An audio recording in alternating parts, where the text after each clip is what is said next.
Hello, good evening. Or, yeah, it's evening. I could have sworn it was the afternoon still, but I kind of accidentally fell asleep on the couch for a little bit. I hope everyone is doing good. How are you all doing? Today, the couch is warm. Like, I was never very much of a pass out on the couch kind of person for my whole life until we moved and then I bought my own couch and it was the couch that I chose. And when I bought that couch, I underestimated how comfortable it would be to fall asleep on it. So I have fallen asleep on this couch many times already. Hello, welcome. Must be exhausted. Yeah, I went to bed really late because I was working on stuff, and then I forgot that I had to get up for a lunch meeting today. And so I kind of got up, and I guess I woke up at a point in my sleep cycle that was not good. So, I was just super tired after the lunch thing, and then I fell asleep as soon as I got home again, from the lunch thing. I think that's a bed, not a couch anymore. No, my actual bed is like 10 times comfier. I was like, if there's gonna be something I invest in this house, it's gonna be the bed. So I did kind of allocate a large budget to the bed stuff, and I don't regret it. The bed is super comfy. Can't wait to see you at Otakon. Yes, that's very, very soon. I am not ready, but I think for pretty much every convention, I don't really feel ready, but then, we must go anyway. Hello, Snowpix, how are you? Do I need more helpers? I have enough helpers for Otakon, thank you. Plus, there's kind of a process with the convention that I have to go through when adding more helpers, and at this point in the process, it would be a little bit late. But thank you for offering. Yes, hello, Mocha Magica. So, for you never been to US conventions? Yeah, it's I think I do about to eight, 6 to 8 conventions on average per year now, and I enjoy going to conventions, but also it's always a whole production for me because it's for work and not for fun. Even though I do have fun at them, but for me it's very much like a work centric thing. So for today, you're always a locally Malaysia vendor and volunteering for cons. If I remember correctly, there was I can't remember if it was in Malaysia or Singapore. There was a convention that some of my art mutuals go to that was kind of big over there. Otacon's great because the staff will kick out people who don't shower. Oh, very much needed, yes. Especially in the heat in DC. The August weather in DC is a little bit beastly. It was Singapore, if not mistaken. If Malaysia be Comic Fiesta. I have heard of Comic Fiesta, but I think, yeah, maybe the one I was initially thinking of was Singapore. I'm sorry. I get the conventions outside of the US mixed up a little bit easily. The smell from the DC streets plus the sweaty people, yeah. Uh like I definitely am not a fan of the weather in summertime over on the East Coast. It's not for me. Um I'm a lot more comfortable with the climate in the West Coast, especially the Pacific Northwest, which is where I grew up. It's like a lot milder in general, so every time I go somewhere else, I'm just like, oh, this is a little bit spicy. Oh my God, the humidity. I hate humidity. I'm so bad at handling humidity. Like I get so much brain fog and it's just awful. My tolerance for humidity is very much not adjusted. Like whenever you step out of the building, you start sweating. Like I can't tell if it's sweat or just the water from the air outside. Is it my sweat or is it the humidity? I can't tell. But yeah, like I'm just not built for the humidity.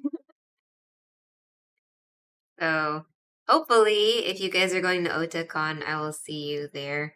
I hope everybody comes and buys stuff so I don't have to bring tons of stuff home because the shipping is really expensive. So for today's stream, we're gonna do like a ask me anything kind of deal for like making merch, conventions, doing art as a business and stuff like that. I did have a Google form that I sent out ahead of time. I say sent out, but it was more like I posted it. But it was so people could send in their questions ahead of time in case they wanted to ask before the stream. So I do have those, and so I was thinking we can go over the ones people already submitted to start with. But if people have things to add or ask more in the stream, then can definitely tackle some of those. Yes. So, um, let me see. Let me pull it up here. There were like some very uh deep question. What deep? I think I'm not sure deep is quite the right word for this, but some very thoughtful questions that were posed. I was really surprised. I thought I might get a lot of very basic questions, but there were a lot of very thoughtful ones, which I was a lot more interested in because I was like, I don't mind answering some basic ones, but it's like the thought provoking ones that are more interesting, right? First time joining stream, can't wait to hear the Q&A. As an artist yourself, you're very curious. Welcome. Yes, I hope the discussion is like productive for people.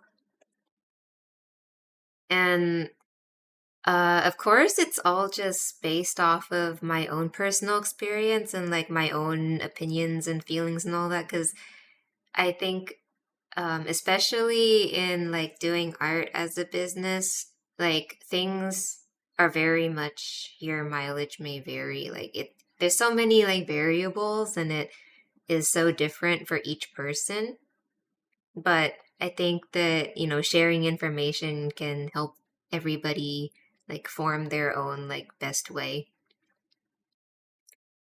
So I think the first question was from Snowpix actually, which was on the topic of questions for a small art business. Something I sometimes struggle with is balancing expectations for how much work I do and how much I feel okay with spending time on other things. Like sometimes there's been this feeling of, oh, but I could be working. And recently I've gotten better at understanding that it's not exactly healthy to have that mindset all the time.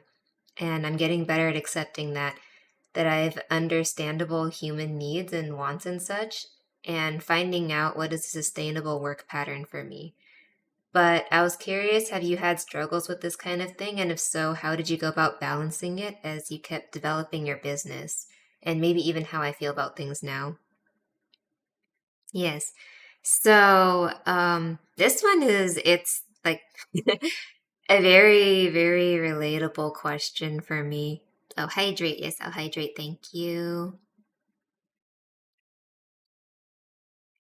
Yeah, so this we're starting off with a heavy hitting question.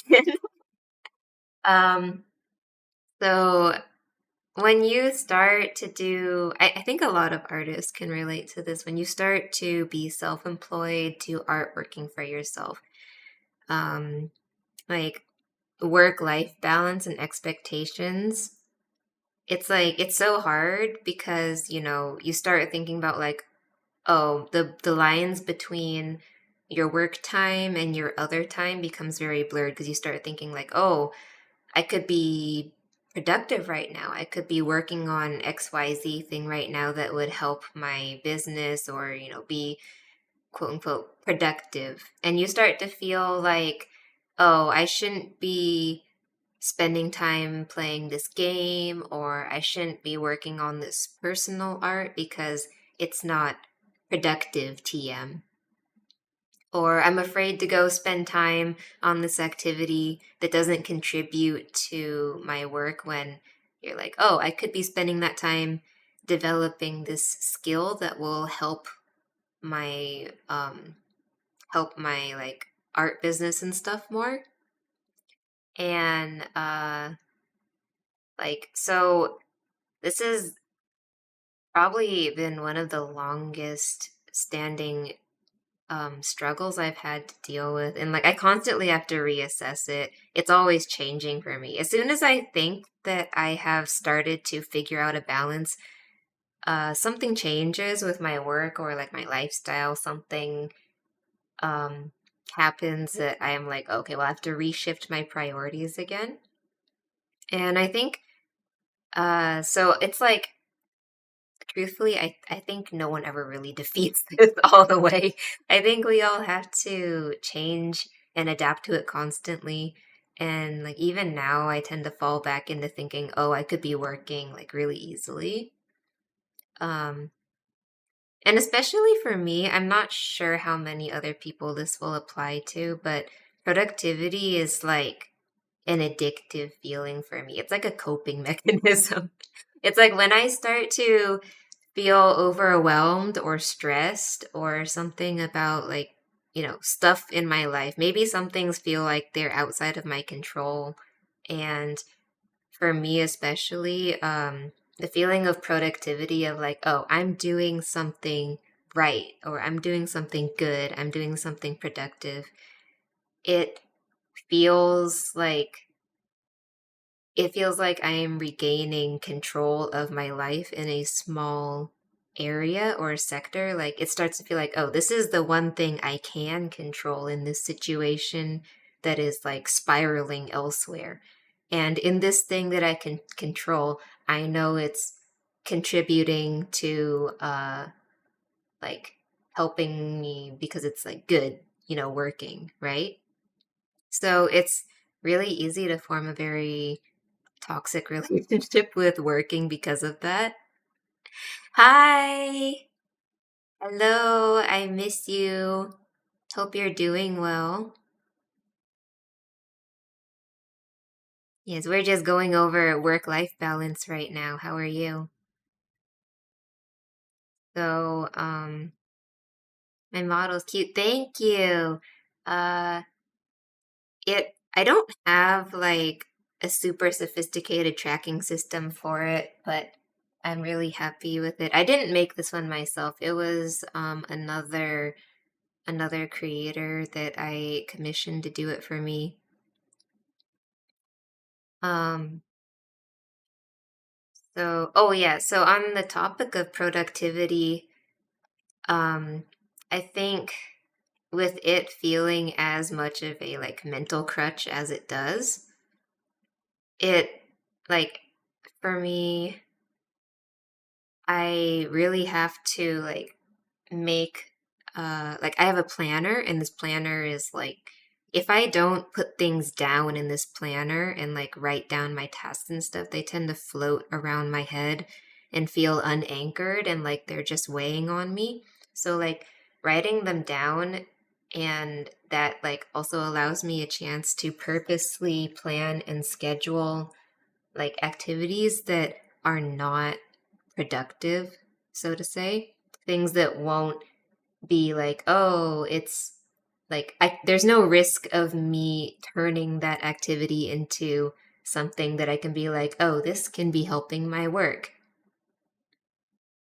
I think in order to combat this, it's really important for me to make, like, specifically plan and book activities that will be completely unproductive, which is like, for example, if you're like drawing art and you start drawing something personal and then you're just like, oh, I could have been like making it productive instead. This could have been like work art, you know? This could have been like a piece for me to use for my portfolio or something.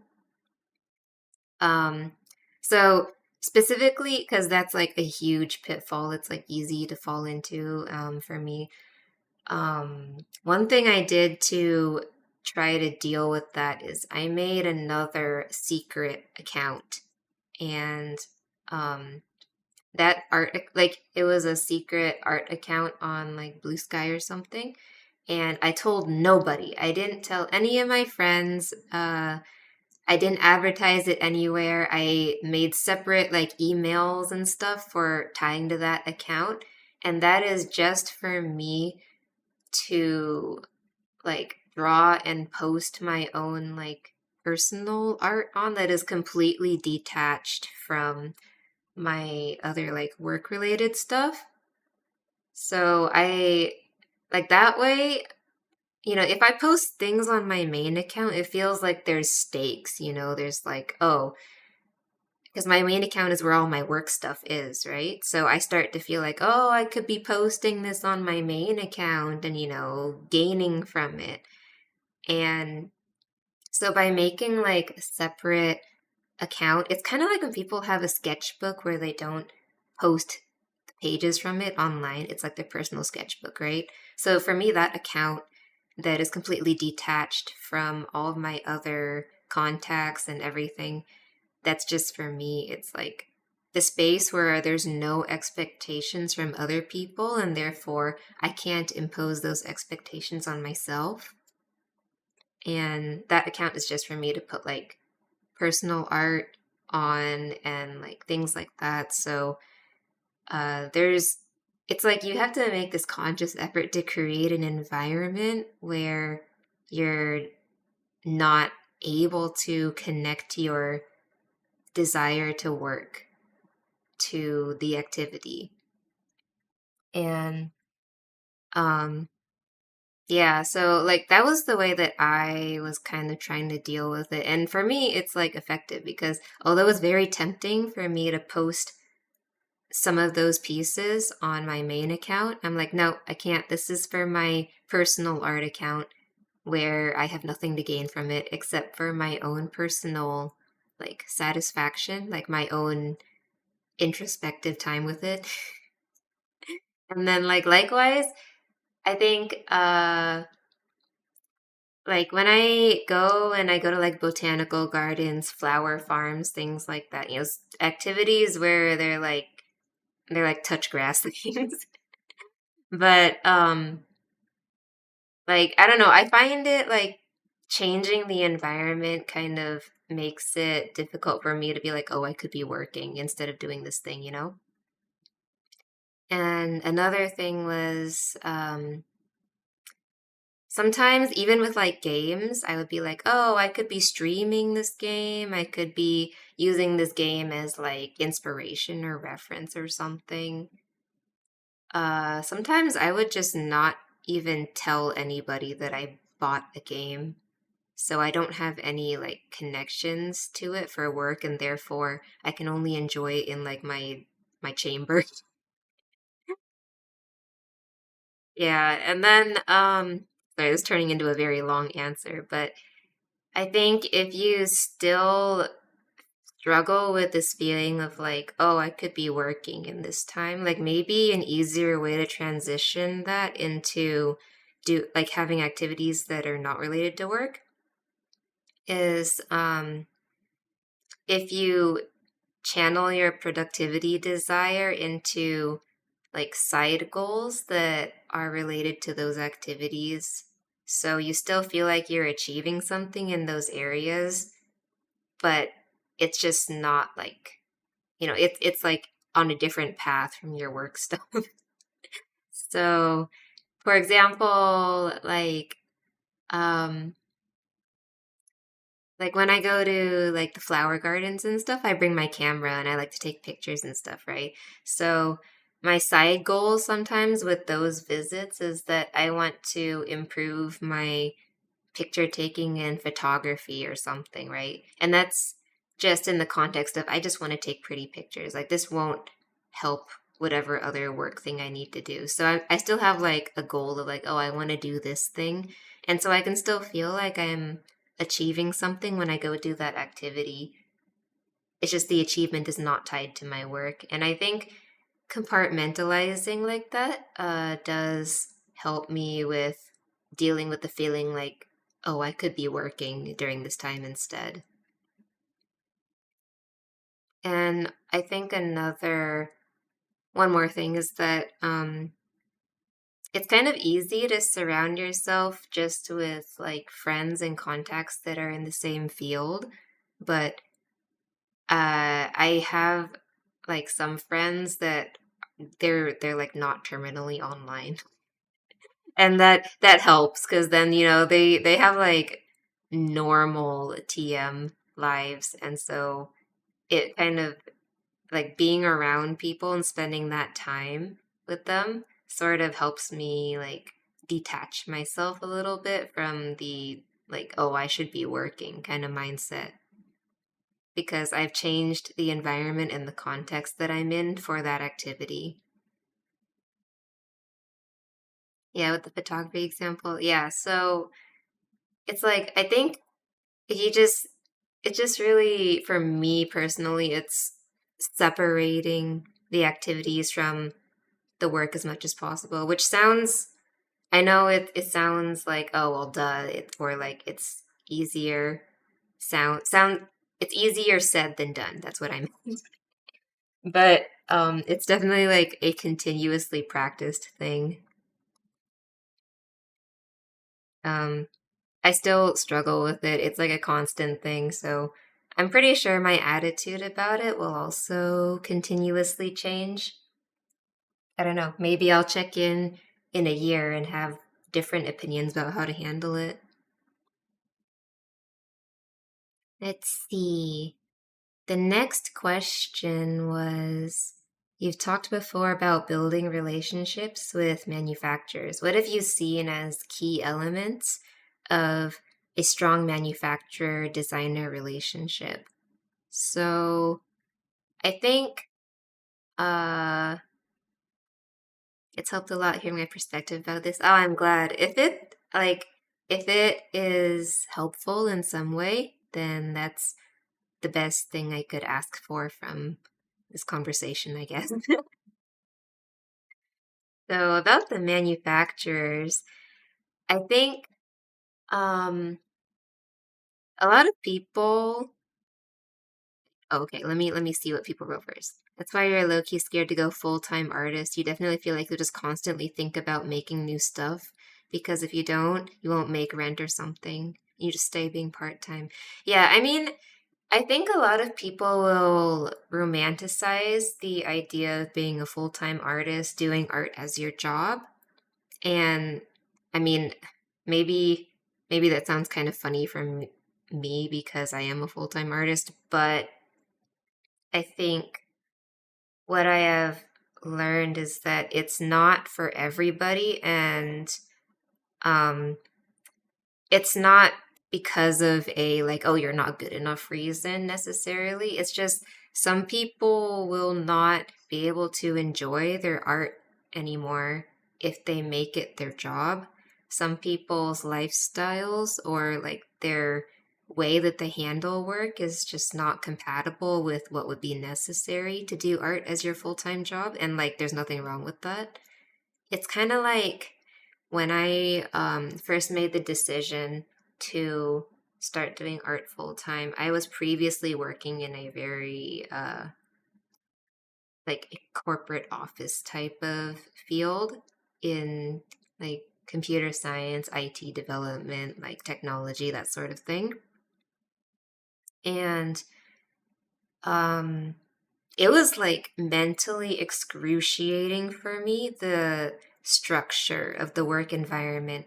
And I felt like I was going crazy because everybody just kind of was like, yeah, it sucks. That's just how it is.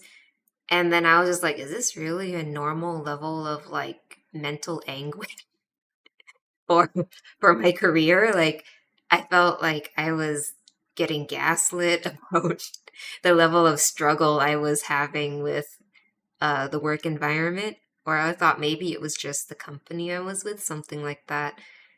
And then, it's just after I started doing art full time, it comes with its own struggles with business and stuff, learning how to manage all that, managing your time, being your own boss. And I just had this eventual realization that the structure of the office and the corporate work environment, the like just the like having bosses, having structured like you need to clock in at this time, clock out, blah blah blah, all that stuff. I found out that that was just fundamentally like incompatible with the way that I need to have my work be for like my best mental health. And it was just it was like kind of this ground shaking realization for me that um it didn't have to be that way. There wasn't something wrong with me just because I was struggling in the corporate environment. It was just in order to like thrive, I needed to have a different kind of work environment, that's all. And so like likewise, there's a lot of people who cannot thrive in the self-employed full-time artist kind of environment because the various like factors that make that hard are just not compatible with how they can handle their workload. And so there's nothing wrong with that either. It just means it wasn't like the type of work environment and career for them. So about the manufacturers, um, I think a lot of people it's like easy to assume that the manufacturer relationship is like, oh, I pay you for a thing, you give me the thing, and that's it, the end of the day, right? Which at the base level, it kind of is, but at the same time, it's not as black and white as like just buying a pre made thing from a store. Because when you're working with a manufacturer, it's kind of like a lot of other business relationships where you kind of have um, a more equal stake in it. So, like, I think a lot of people are not used to handling that type of business relationship. They're more used to, like, oh, I buy thing, I give you money, you give me thing, that's it. Um, so, like, the first thing is that I think a lot of people will subconsciously kind of dehumanize manufacturers or assume that they may be out to scam you or give you a bad deal or something, especially if the manufacturer is overseas and they're like, oh, you got to be careful about manufacturers scamming you, which, like, yes, you do, but there's ways to do it, like, respectfully and still, like, consider that the other side is mostly just people who are normal working people. So, I think a lot of people will be very uh, curt or strict with their manufacturer off the bat, but I think you should treat them initially politely and positively, like how you would like a colleague or something, right? And I think one thing is I personally think it's like important to compliment when they've done something well, because then I don't know. I feel like it creates a more positive relationship. Like The amount of newcomers to artist alley scene being outright racist to manufacturers because they're Chinese baffles me. Yes, this is a huge problem. Like a lot of people are like, oh, Chinese manufacturers, they're gonna be like, they're all like trying to rip off my designs or give me a bad deal or scam me or something or blah blah blah because Chinese factories. A lot of people have some like racist and like sometimes they don't even necessarily mean to be or realize they're being racist about it, but like like that hesitation lingers in a lot of people. Um, so you do have to like first of all just regard them as normal humans. A lot of them are just regular people who are clocking into their job and doing their job and then going home paying their rent, all that stuff. Um, and so like I personally found like it was easier for me to form positive relationships when I compliment the good things that they've done, and regard them like politely instead of just assuming that, oh, they might be giving me a bad deal.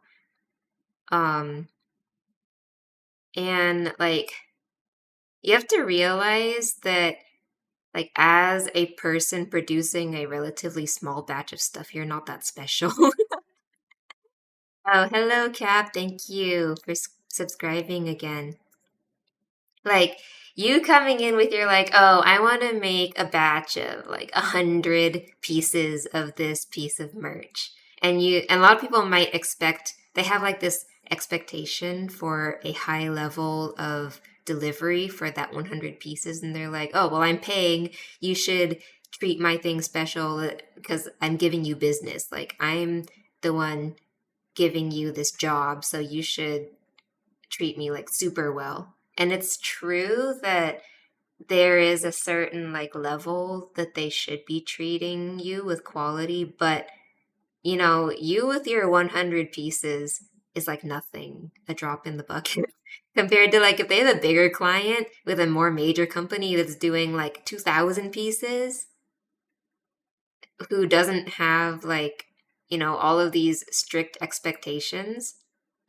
Like, I think making those demands of them off the bat with your like 100 pieces and then being like mad when things are not like exactly perfect is like I think a lot of people can fall into that a little bit easily. They don't realize that their 100-piece job is ultimately not that valuable to the manufacturer.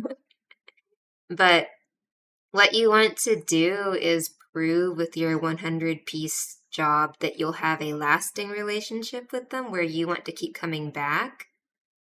And so, to that end, like, they're assuming that you might be some one off customer that might never come back after 100 pieces. Therefore, they should not be that invested. I think if you can let them know ahead of time your intentions, then that will help quite a bit. Like for a bag manufacturer, I've started out with like 200 pieces of something, but I also said that, I anticipate that this design, I'm going to keep producing more and more batches of it in the future, like hundreds of more pieces.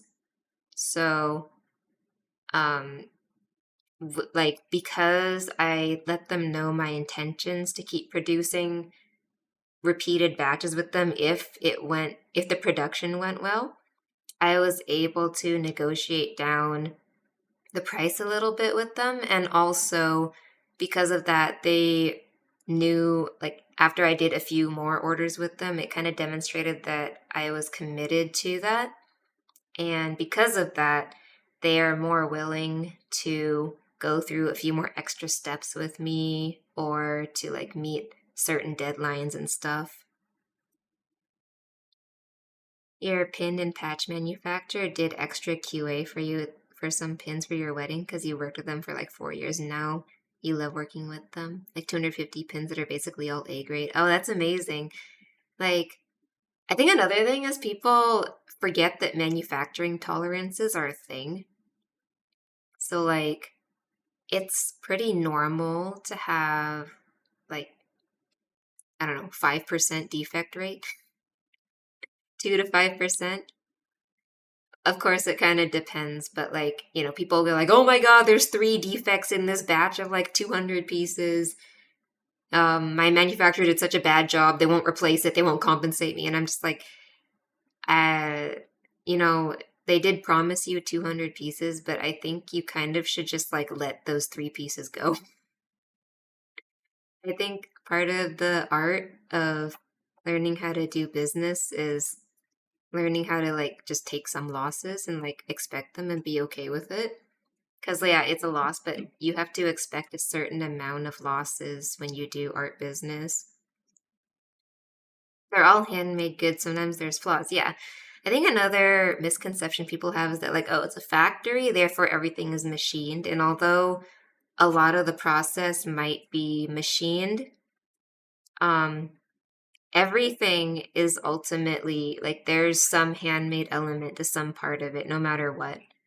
Like, you can't just like, I don't know, put something into the fabrication machine and be like, okay, turn me out the product right now. So there's always going to be some degree of error. The loss needs to be accounted for on your end. Yes, like when you set your price for something, you should set that price with the consideration that you will have a certain amount of losses that you need to make up for. So, um, yeah, you can't make your margin like too thin on something because as soon as you have like some loss in a small capacity, then you'll be like, oh, well, now I'm like out all this money because my margins were not big enough to cover for these losses. Um, I think another thing that really helped me when I'm forming relationships with manufacturers is um, well, first off, this is easier if the company is not super huge. Because, if the company has like hundreds and hundreds of orders coming in every day, they're just kind of trying to get you in and out the door, right? For the most part, unless you're a major client with like tons of orders to place. Um, so if you have like a medium or a small size factory, it's of course easier to form a closer relationship with them. But I think one thing a lot of people don't do is they ask for their manufacturer's like input, opinions on things, or to like explain like methods of production or stuff like that. Like the very first time I produced like fully custom patterned apparel, I didn't know like what I needed to provide to them for this. So I just gave them some drawings that were like, here's the front, side, and back, and here's the print parts that should be printed and stuff. And then the first sample they produced proportionally, like I didn't really like how they did the proportions of the sleeves, the fit, all that stuff. And so I learned that, oh, sometimes when people produce things, or a lot of the time in the more professional scene, they'll produce something called like a tech pack, which is basically the technical construction details for the apparel, which includes things like the measurements, the shapes deconstructed for how things should be, stuff like that. And as I went through the process of producing like this first piece of apparel, I started to realize, oh, in the material picking process, we have these options. If you don't know what you want, a lot of time the manufacturer might just suggest something that's popular or easy, but may not necessarily be what you wanted. So I found that asking them, like, okay, what are our options for this material? What kind of things can we print here? What are the print methods? What do I need to provide for these print methods? What do I need to provide for this construction? Can you explain um, what types of materials we can or cannot embroider on? You know, as you start to understand more about the process and like demonstrate to them that you're like trying to create things in a way that makes it easier for them also to produce your item. I think I formed a really good relationship with my apparel manufacturer this way because she specifically later complimented the fact that I took initiative to like learn about like, oh, I should start providing measurements for the proportions on these things. I should start already figuring out like how I want to construct stuff. And she said it was like the gesture of like trying to learn how to work with them more effectively that improved our relationship. And also being like uh polite and like understanding when there's something that has to be changed. Like, I don't know, just if you be more careful about your wording, it can also be like, oh, saying like, I understand, blah, blah, blah. I would kind of handle the communication similar to like if you were writing a formal office email, even though there's a language barrier, but there's still ways to convey, niceness in that. And I think when you are nicer in your wording, it kind of stands out a little bit more. Um, yeah, so I feel like that was a little bit abstract of an answer to provide, but um,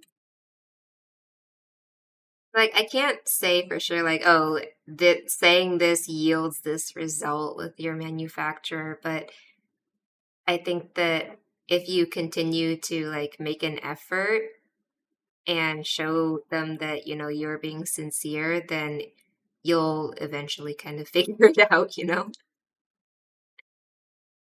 It's like you're working together with them. You're not just like, it's not a one way kind of thing. Um, let's see. The next question is also from Snowpix. It's Do you sometimes have worries about whether or not the things you want to make will resonate with your audience and perform well, particularly if you might be pivoting to a different theme or new item type? It's something I worry about when deciding what to draw or make, and I find it tricky to balance drawing what I want and having faith in my vision versus sticking to what I'm already known for and what has worked before. I like trying new things as I continue to learn, but I worry that I'm not valuing consistency enough. Love to hear your experiences with this kind of thing. Okay, so this is actually like a constant worry for me. Um, you were in a state of worry about things in general when you wrote this one. Well, I think this is also a very relatable question. I feel like both your questions are very uh relevant. So this is a constant thing I think about every single time I have a new release or something that I'm thinking about making. I'm like always weighing like how much do I deviate from like my established like core concept and stuff? How much can I pull away from that before it becomes like jarring for people? So there's like a constant push and pull going on in my mind for this. And I think what it comes down to for me is like managing your expectations and your risk assessment. So, for risky projects where I have to invest a lot of time and money and I need it to perform at a certain level in terms of like returns, I have to limit and measure exactly how many risks I'm taking when I shift to like a new theme or like product type or something different. Um, but like pretty much every time I launch a new collection or something, I'm always like trying out something new, whether it's like materials, like silhouette, cuts, theme, like whatever it is. Like for example, in the um Sakura theme from last year, I had a dress and I had cloaks. That was pretty out there for me because those are two very niche items that are pretty different from what's already available. Oh, thank you for subscribing, White Tiny Fins. I'll get to your question right after this one. So, yeah, it's about like when I have like items like that, like the dress and the cloaks, where I'm like, okay, this is a risky item. I'm going out on a limb here. Like I'm like this is very different, and I am aware that the core audience may not be able to appreciate these items as much. But I really wanted to take those risks and, try something new because I felt like personally part of what made the things that I produce like unique or special or like, me exactly is, not just doing something that was necessarily already done by other people in the scene. Like I'm not saying like I have to like churn out some like brand new thing every single time, but it's you just gradually push your boundary a little bit each time. So, uh, in order to account for any losses that I might have with those risky items, I make sure I have other stuff in the set or that I have being produced concurrently that can carry it in case it fails. So, like, for example, in that set, in the Sakura set, I also had a hoodie. And it was something people had been kind of asking for a while, which was like a full zip hoodie instead of a pullover hoodie. So, like, me being like, okay, well, assuming the dress flops, then at least I know that I have a very solid item that I can fall back on to kind of carry the overall, like, collection, which was the hoodie, right? So, with that said, if you have something that you think is really far off your like wheelhouse, like you're saying like, oh, this is, really different from other stuff that I've made. It's risky, but it's like very creative vision. Like I care about this a lot. I would say I tend to save my highest risk creative vision stuff for personal projects, or I lower my expectations on how much the audience will receive them down to like, I'm just assuming that I'm going to take a loss on that. Because I think it's too risky to um, do something completely out of left field and also expect, like, oh, well, I'm going to get this reaction and these returns on it. So, um, I also think that, like, if you keep producing work regularly, some level of consistency will be present in it no matter what you continue to make. So even if you think, like, oh, I'm doing this thing like way different, if you continue to produce stuff, eventually some patterns will form because it's like very difficult for people to shift completely away from like their preferences and stuff. So I think to some degree, it's very difficult to fully go off your path all the way. Um, and like if I have something that I think is going a little bit far out there, if I shift themes or something, I try to find some way to include a tie back to like my core concept.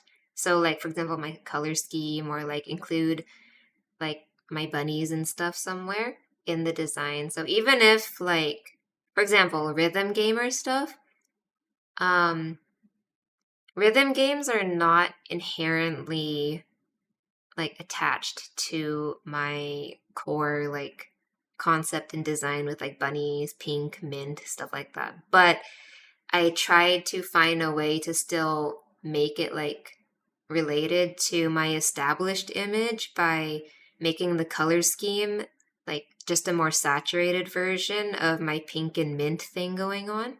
So that's why I chose like more pop-y saturated versions of pink and like teal, mint green. And then there's like small bunny shape like aspects to the design that are incorporated in a lot of the rhythm game pieces. So that kind of like ties it back subtly. So it's like still kind of a departure, but um there are things to like still identify it as like, oh, it's like still related to the rest of my lineup.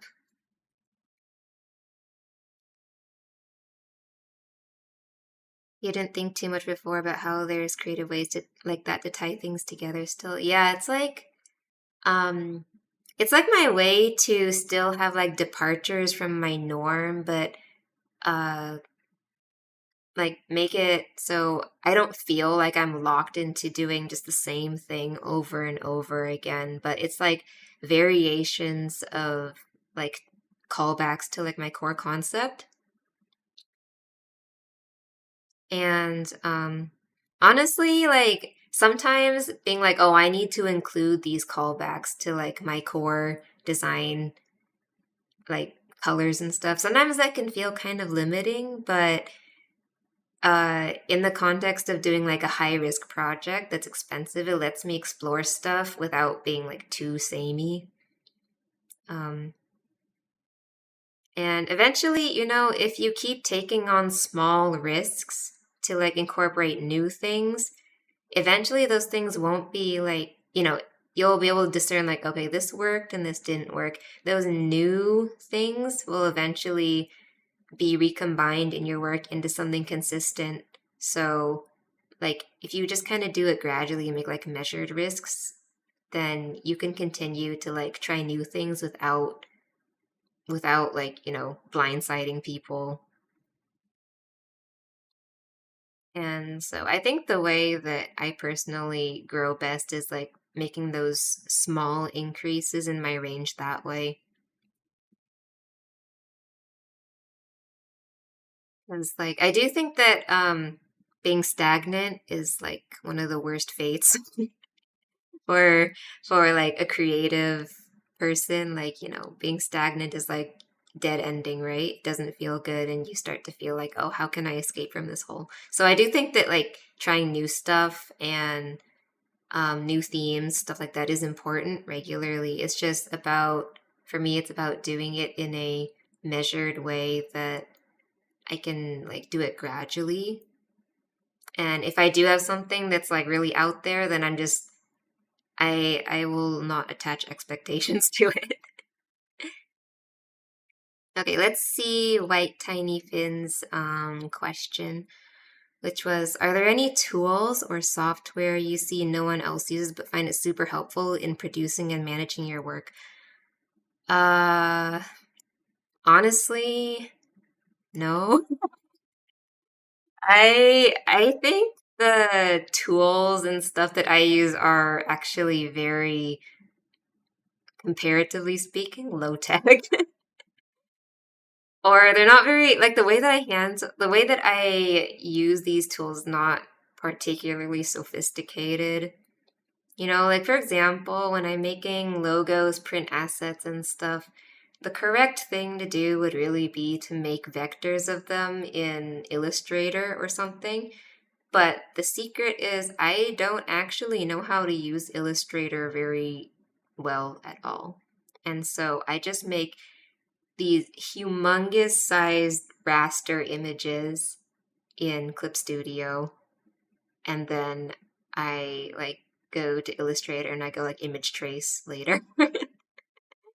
So yeah, like I don't think there's any particular software that I'm able to like recommend.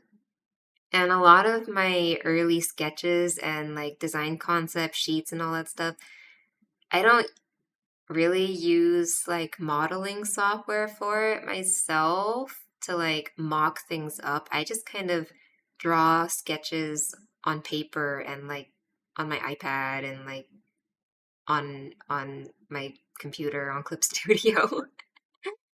um in terms of management, I also don't really use management apps really. Uh, like I find that I handle my planner best when my planner is like a physical paper one. Something, it's just easier for me to feel like more anchored to that. So honestly, I think it's like this is just the process that I found was comfortable for me, and maybe someone else has like software and like tools and stuff that they find more productive for them.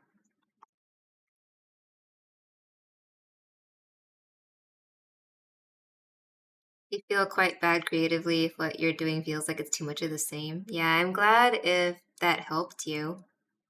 You do that too, and you went to school learning Adobe. Yeah, I did have one class once for Illustrator, but like to be honest, I don't remember anything from it. That class was at like 8 a.m. There was no way I was retaining information from that. My brain just doesn't function good at that hour in the morning, sorry.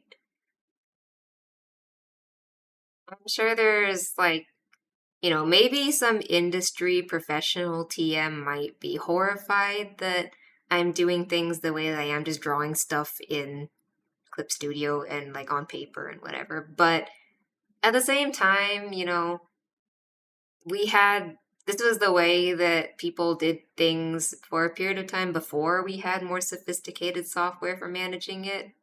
So I don't feel too bad about how I'm doing it.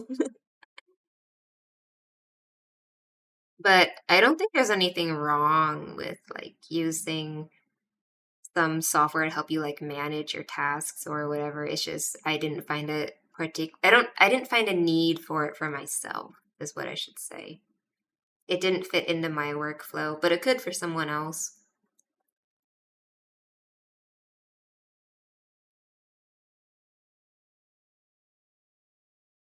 We're just too comfortable with the apps we're with that we find ways to make it, yeah, that we find ways to make it work. Like, for example, Clip Studio's text tool, not great.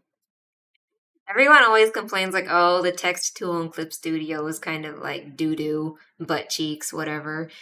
But, like, I'm already in Clip Studio. I don't want to, like, move to doing my text work in Illustrator or something. So I find ways to make my text in Clip Studio work. Maybe it's not optimal. I'm sure a lot of people would be like horrified, like, what is that? But for me, it's working fine as it is, and maybe at some point I might find some other process by which to do like text assets, but for the time being, I'm like, this is what I'm comfortable with. Big stretch. Okay, big stretch. Stretch. As long as it works and you're comfortable with it, yeah. Um, that's all that matters. Let's see. The next question. Someone said, if I found, say, a manufacturer in the Philippines, but I'm stateside, would production of any clothes be difficult? I know this is oddly specific and you might not know, but I'm not sure of any barriers, especially since I'm new to this. Hydration, thank you, I'll hydrate.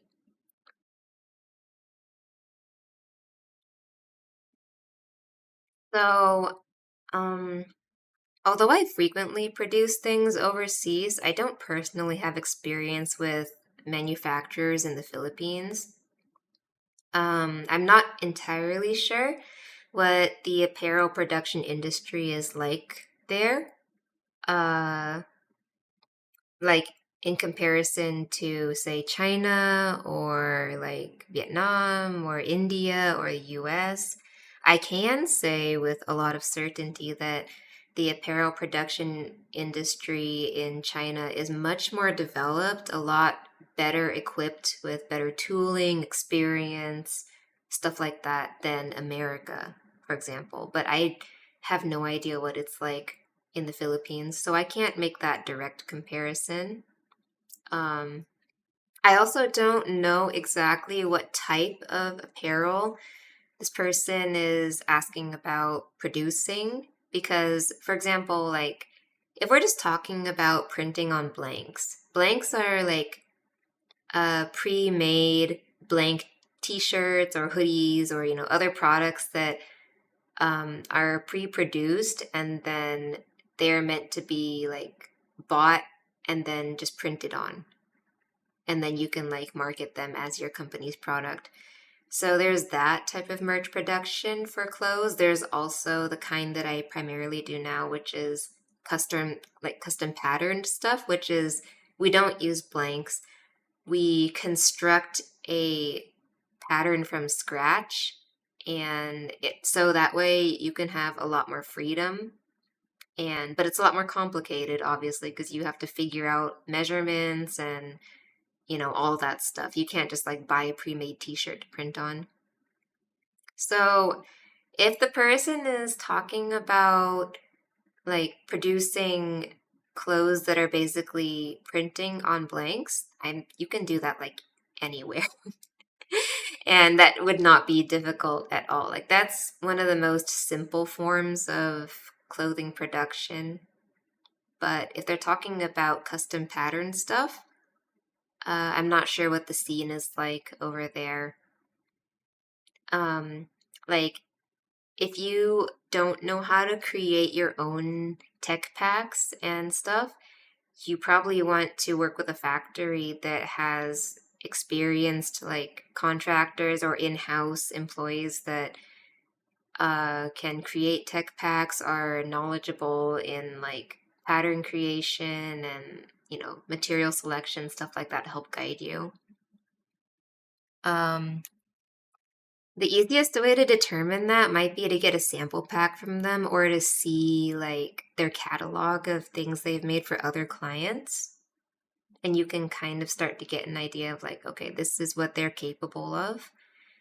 I think my biggest concern with doing manufacturing with people internationally in general is that you want to make sure the payment terms and contract terms that they can offer or accept are doable for you and have like safeguards to protect you. So, for example, when I produce something with like a Chinese factory, um, if I go source that manufacturer via like Alibaba, so like they have like a whole manufacturing marketplace there. It's not just like finished products, you can search for suppliers there too. Um, you can choose to filter by factories that have like certain levels of verification that they had to go get vetted for, to have like a third party come in and like review, investigate their factory, make sure that they are, they have the certifications they're claiming, that all that stuff. And you can also filter by factories that will accept certain methods of payment such as credit cards and not just wire transfers, because personally, although I pay quite a bit in credit card fees, um, to me, especially if you're doing a large project or if you're new to this, a factory being willing to accept credit card as a payment is like hugely important to me because there's a lot more safeguards in place for you than if you were to do a wire. If you do a wire, it's kind of like, if they go back on their contract, there's not much you can do about that. It's very difficult to enforce regulations and contracts for business when you're working internationally if you don't have like a lot of money to throw at a lawyer or something, right? Like even if you have money to throw at a lawyer, it's stressful and it's still a lot of struggle trying to enforce these things. So for me, I kind of prioritize like, oh, I need to be able to pay with credit card because then it's a lot.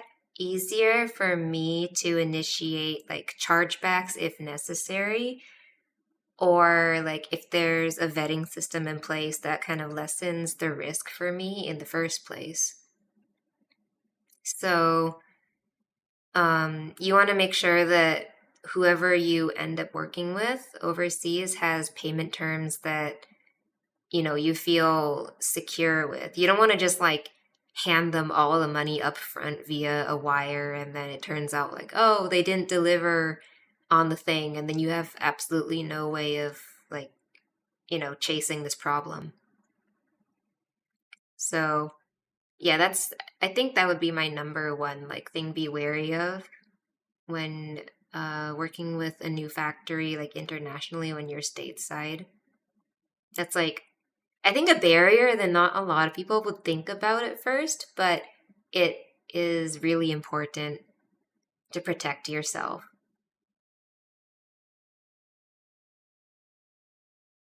How do I get inspiration on my artwork? Like what to produce, the thought process of it? Is it through customer feedback or something like that? Um, Actually, the next question I had in the queue is very related to this about like design process, inspiration, thought process, like how I go through something. So maybe I'll kind of like combine your question with the one that I had next in the queue. So the next question in the queue was for design process. Oh, this question was from Raven, I believe, but I don't think Raven is here at the moment. For design process, do you usually just draw something that comes to mind and plan from there and develop it over time, or is there a specific way to do this? Is simplicity better or are more complex details more sought after? So, um, I think for me, most concepts start from like some scribbled note in my notes app or like on scrap paper or something. So usually it starts with like a single word or a phrase. So like rhythm games, melon soda, like pajamas. It's usually it's like a word or like a couple of words for like a theme. And sometimes, like these things just come to me as I'm like living my daily life, whatever, right? I go to a flower garden and I'm like, oh, this wisteria is super cool. I would love to make like wisteria themed stuff someday. Or like with the melon soda, the last time I went on a trip to Japan, I had melon soda like using some in-house syrup that they made at this cafe, and I was like, wow, melon soda is so like aesthetic and pretty in the glass when they serve it, and it's got like such a like refreshing kind of impression. And then I was like, I want to make something melon soda themed, And so usually this starts out as like a single word or a phrase, and it's like it gets written down in a notebook or whatever, scrapbook. And then um, usually from that point, I just have a number of these concepts like saved in my notes at any given time. And like I'll expand on that, add extra notes about the keywords and the vibe that I want, like certain color swatches or palettes, certain like impressions or materials I want to use. Like, oh, I want to do something that uses this kind of transparent, like mesh, or like I want something that feels like bright light, um, kind of like clean, or I want something that looks kind of like clean lines, but it's like a little bit edgy, or I want something that uses like a super bright pop color as an accent with a mostly like neutral base. Or, sometimes I'll just kind of write down a bunch of words that I think encapsulate that concept, like soft, light, round edges, pastel, fizzy, refreshing, grungy, you know. I make a whole list tied to that like concept or phrase. Um, and then from that point, like this is just my usual process when I'm developing something. And all of these things might happen over the course of like weeks or months, like I might put it down and come back to it weeks later and be like, "Oh, let me add this word to that list." The next thing is I usually would write a list of like product types that I think would go well in this theme or that I would like to make. So it could be like, oh, I want to do a water bottle at some point. Or, oh, I think it would be super cool if I did a windbreaker in this like theme or line. And among that, I did mention before that I try to keep a few like quote unquote like safe merch items in each collection to carry the risks in case something doesn't work out. You need like some reliable fallbacks. I also try to like think about a balance of items like in a collection. Generally, I try to avoid having all of the items be big ticket items, like a really complicated jacket, for example. I try to have like, oh, I want a range of things that will go together, but not be like if someone doesn't have $100 to throw down on the big item, maybe they will be more willing to spend something to get like the smaller item that's $30. And so I think stuff tends to look better in sets. And to that end, I try to make it so that there's like sort of a spread in the type of products for a collection so that it will appeal to like a wide enough range of like price points and people. Of course, like I deviate from that sometimes, but if I'm talking about like my general approach, I try to have like a little bit of a spread like that. Um, then I might start like roughly sketching some ideas for these items. Like I might already have some rough ideas for a jacket or like a water bottle or a bag or something, right? But these are like super rough sketches, mostly just to get like the shapes down or like the color scheme. Like I want to make it kind of match with the keywords that I already figured out. At this point, the concepts could sit for months, many moons. I've had thing concepts sit for more than a year. I think I had some that are sitting for more than 2 years now because I have limited capacity to make stuff. I can't make all of them at the same time. And then when it's like time for me to think about producing a new collection, then I'll come back and start picking ideas to narrow it down further. Uh, because I always have like, say, 20 ideas, but I know I should only make like five of them. Sometimes things get scrapped or changed a lot during development, depending on if changes have to be made or if it turns out it's going to be really difficult or expensive to make it, or if I feel like there's not a broad enough appeal for this. I don't think I will be able to afford this item, stuff like that. Um, like the melon soda cardigan was almost scrapped because I ran into so many problems with it during the development phase. um, like staying on theme is really hard because like I did mention that I will often have like 20 ideas, but I can only make like five, right? And part of that is because if you if you make too many items at once, your audience, you want to draw in new people, right? But you also have your core audience. Say if you have 10,000 followers and you know that mostly it's going to be your core audience of 10,000 followers who are looking at and considering purchasing your product, right? If you make too many variations or too many items, you can actually create competition with yourself among your own items and you dilute your audience's buying power.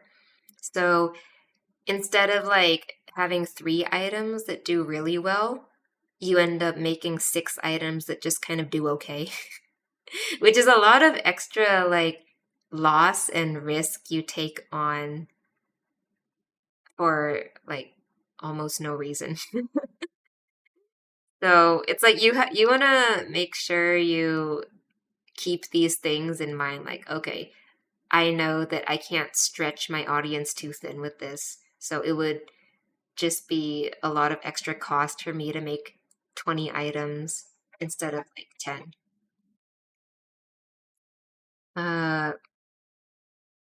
you don't want to fatigue the loyal audience. Yeah, it's like, you know, um, this is the same thing like if you push out new items too fast, you can also kind of stretch your own audience thin.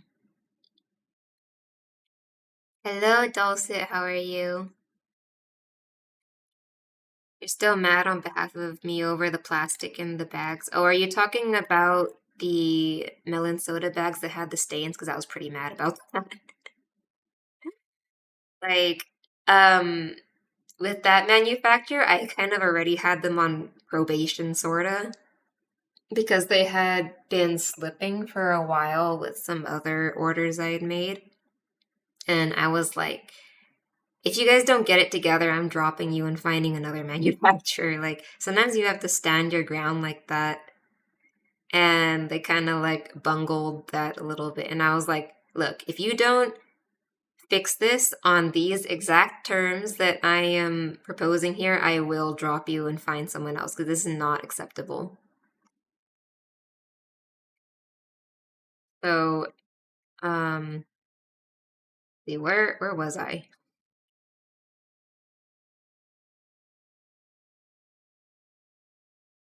You're doing well. I'm glad. So, oh yeah, the process. Sorry. So, alternatively, once in a while, I have a specific idea for like a particular silhouette or cut or product type I want to make. And then I'll sketch out the shape of that or the concept, and then it'll languish in my sketchbook until I'm ready to use it later. But usually, it's like a broad concept, and then that usually becomes wrapped up into or like changed to match a theme that I'm putting together later. Like as I mentioned before, so like the melon soda. Like I had the concept for a cardigan for a very long time for this particular shape and stuff that I wanted to do. And that was probably sitting in my sketchbook for like 2 years. But eventually it got converted into the melon soda cardigan when I was ready to do the melon soda stuff. So, like, I think the process by which I do things that way, it kind of helps me stay like on theme and like helps me make sure everything is like cohesive still. Because one of my main goals when I launch a collection is I want each piece to be cohesive enough with each other. And I want all of them to like, or not all of them, but I want like most of it to go together. So, like stuff that can match. But at the same time, I want them to be able to stand alone by themselves. So you don't feel like, oh, well, I have to get the matching shirt for this pant set or something, like I need the matching piece for this in order for it to work. Because I don't want to limit people's closet that way as much as possible, which makes it really hard to design things because balancing that is really difficult, but I think it's like a worthwhile thing for me to go through. Melon collection is so good. Thank you. I was really happy with how the melon collection came out. It was a little challenging for me because I don't use that type of green very often, and I also think that type of green can be kind of challenging for people. They're like, "Oh, I think green is hard to wear as a color." But I think I'm pretty happy with how it came out.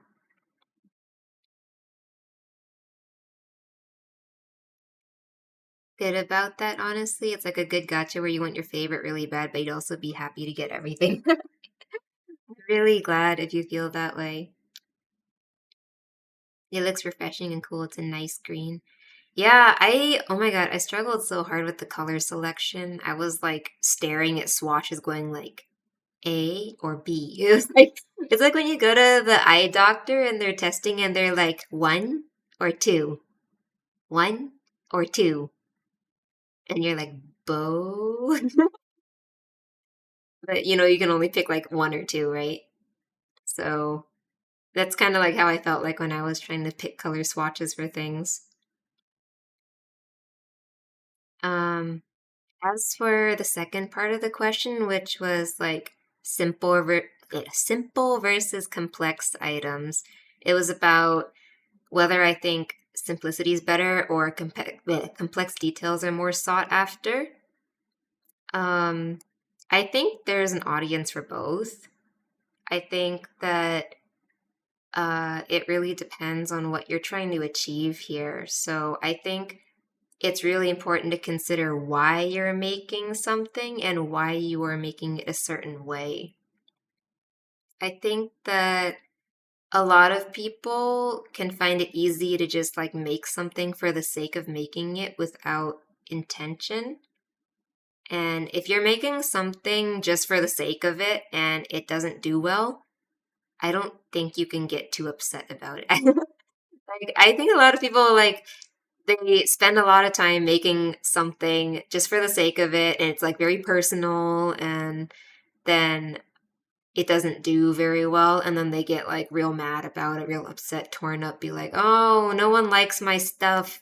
I spent all this time and effort on this, but it flopped and nobody likes it and I'm a failure and like this is why I can't just make stuff I like." And I'm like, I think you need to like manage your expectations with this carefully because if you're not making something intentional and you're just kind of like making it for the sake of like making stuff and it doesn't do well, then I think it's kind of, I don't want to say stupid, but I don't think, I think it's kind of like short-sighted to get upset about it and it's not productive and I'm kind of like, you didn't think this through. Like aimless designs without a vision about what it is you're trying to convey or execute can lack identity. And I think when you lack identity, it is really difficult for the audience to connect to it and find appeal in it. Like, um, like obviously this is not the case with everything, but like it's a lot easier for people to find something appealing if they can see what your point in it was. The tech jacket is one of my more complex pieces, but it's still one of my best sellers. Yes, I would say the crop tech jackets for me are probably my most consistently best-selling designs.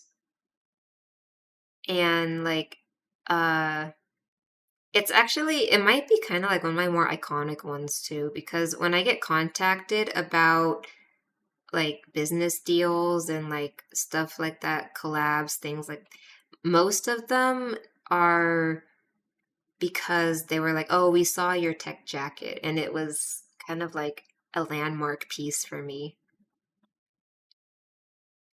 So the whole concept of like I'm making this just for me is like fine. It's a noble concept and it's great, like chase your dreams, right? But if you are truly making it just for you, you cannot get upset about its performance from other people. If it's just for you, you're not, it's like I don't think it's a fair expectation that you're like, oh, if it's just for me, I also expect it to like pop off with the audience. Because then it's not really just for you. um, so like more detail doesn't necessarily mean it's better if the detail doesn't have intention and like on the flip side, some simple things are actually very hard to execute well because they're so pared down. So all of every part, the good things, the bad things stand out more. And when something is a little off, it'll look more wrong. So I think it's important to approach stuff with the thought of like, this is simple because of this reason, or this is complex because of this reason. And if you like keep that constantly in mind as you're working on the design, I think that will make a huge difference. Like if you have too much detail in something and there's not like a reason for it exactly, it can come across as like chaotic. Sort of like uh when you're in middle school and you make an OC and the OC has angel wings and it also has cat ears and it also has a scar and it also has a foxtail and like heterochromia and, a humongous sword and also like a devil tail and a halo, right? Like you added all of these details and things that you like, but because there wasn't like a lot of intention to it, it can be kind of chaotic and you kind of lost the recipe somewhere in there. And like I'm not saying that that is a bad design necessarily, but I think that it is easier for a design without intention with a lot of details to fail.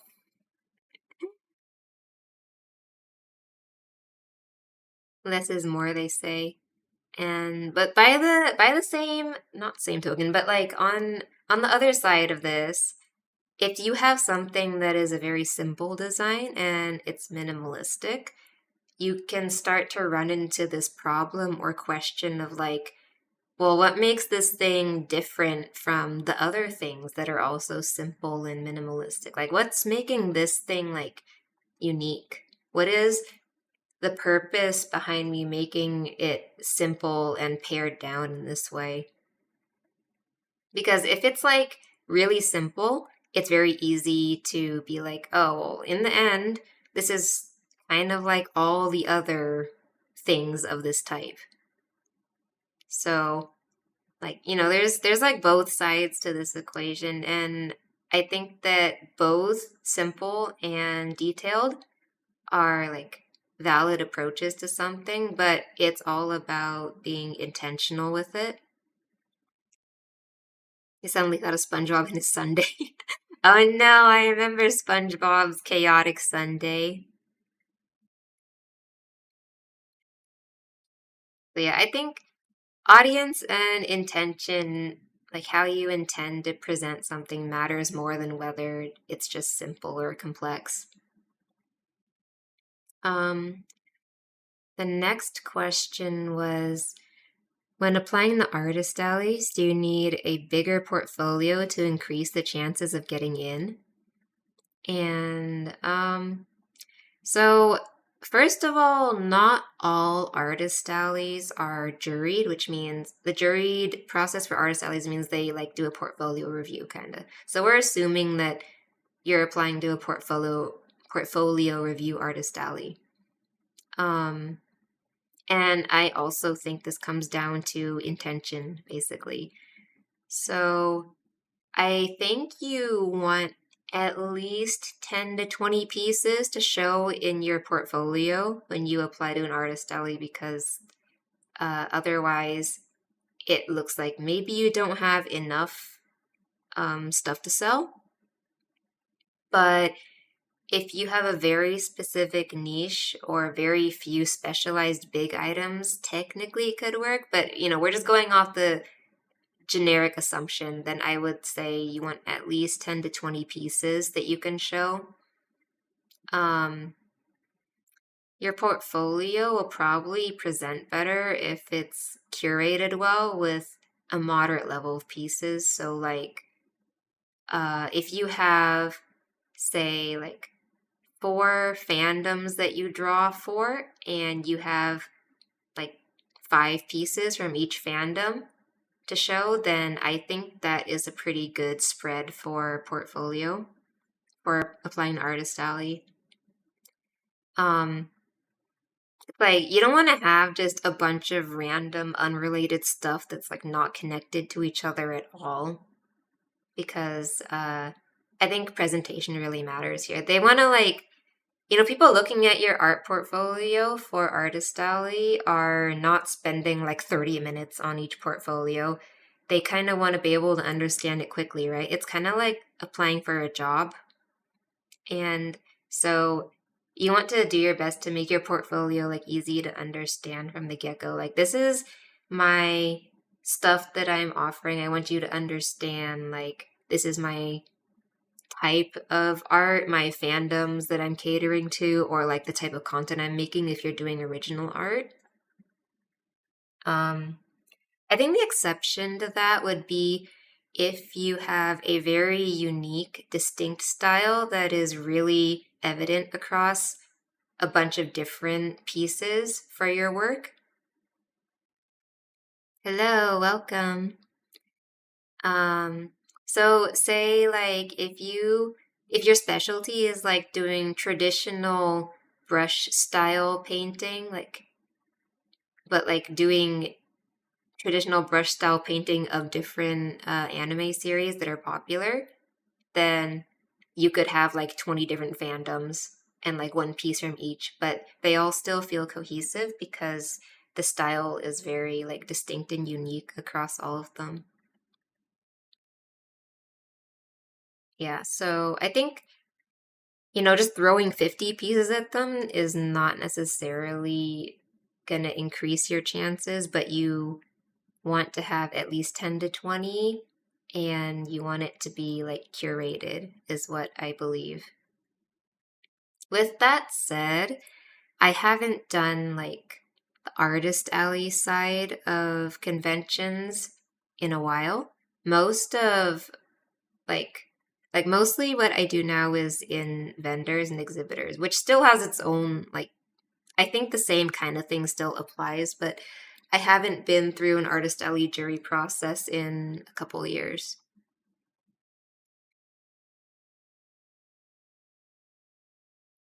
Okay. Um, Sort of related, the next question is, have you thought about remaking League merch? So this kind of requires me to talk about my reasons for why I do mostly like original stuff now. So, originally, I, like many other Artist Alley people, started with like fandoms, like fan art, making fan merch, prints, charms, that sort of thing, right? Um, and like part of the reason why I transitioned away from doing fandom merch to original stuff is because I wanted a more consistent audience for the long term. And what this means is like there might be it's like easier to gain initial traction when you do fan art because the people are already familiar with the characters and the setting, so they'll be like, oh, that's the character I like. They already have a connection. It's easier for them to find you, easier for them to relate, so you might get more initial traction and attention that way. But say if you were to change fandoms later, a lot of your audience may not be carried over into your new fandom. So, like, there's like, you kind of always have to deal with this concept of like, oh, I might be losing a chunk of my fandom every time I move to a new one, or this fandom might be dying. Um, and I just think, especially since people are increasingly moving on from fandoms a lot faster now, like the churn rate for fandoms is really high now compared to like 10 or 15 years ago. Um, for the long term health of my sanity and for business, I thought it would be better for me to cultivate a more consistent audience based off of original work. So Like, it is harder to get initial traction and stuff with original work because you have to convince people to like form a connection and become invested in this thing from scratch. There's no pre-existing emotional attachment for them the way there is with like fandom. But I think you retain people long term better that way. But that's my own thoughts about it. So with that said, I still love League characters and fan art in general, but for the sake of like future proofing my business, um, I chose to move away from doing like fan merch. And part of this is also because it keeps me out of potential copyright trouble. So, and like it also ensures I don't get locked out of like official deals and collabs and stuff. So, like, for example, I have like a major contracted project right now, which is a licensed thing. It's like an officially licensed thing with a company. And I am pretty sure part of the reason why I got that deal is because I wasn't producing fan merch of their stuff in like because if you are doing fan merch and like selling fan art or something, sometimes it can put a company in a tricky legal position about enforcing their like copyright for their IP if they decide to overlook it and then still produce like official merch in capacity with you anyway. So, like I decided that I don't want to, especially because I do like big items now, like apparel, right? And if I get told, like, oh, I'm getting copyright striked because of this print or an acrylic charm or something, that's like a relatively small item. Um, and it's kind of like, oh, well, that sucks, but it's not a huge deal. But when I do apparel, there's like a much bigger financial risk. And if I get told, like, oh, you can't produce this thing anymore or sell it anymore, that's a huge risk and loss I'm taking on. So it's just safer for me to not get into that. And like, so to that end, um, I would still like to produce like fan art and stuff, just like on my own time for like hobby stuff. But I don't think I would produce any like major merch project of like League or other fandom stuff unless it was in an official like licensed capacity like how it is with my other contract that I have going on right now. So I try to keep all my fandom stuff that I'll be doing like officially licensed, or if the company allows limited fan art production, staying within a certain range. Like Hoyoverse allows creators to make a small amount of fan merch to sell, and they've already posted that they have that policy allowing that. So, with that in mind, I'd be like, okay, I can make a small number of fan merch for that and not be in trouble. Hydrate and stretch. Okay, stretch, stretch, and hydrate.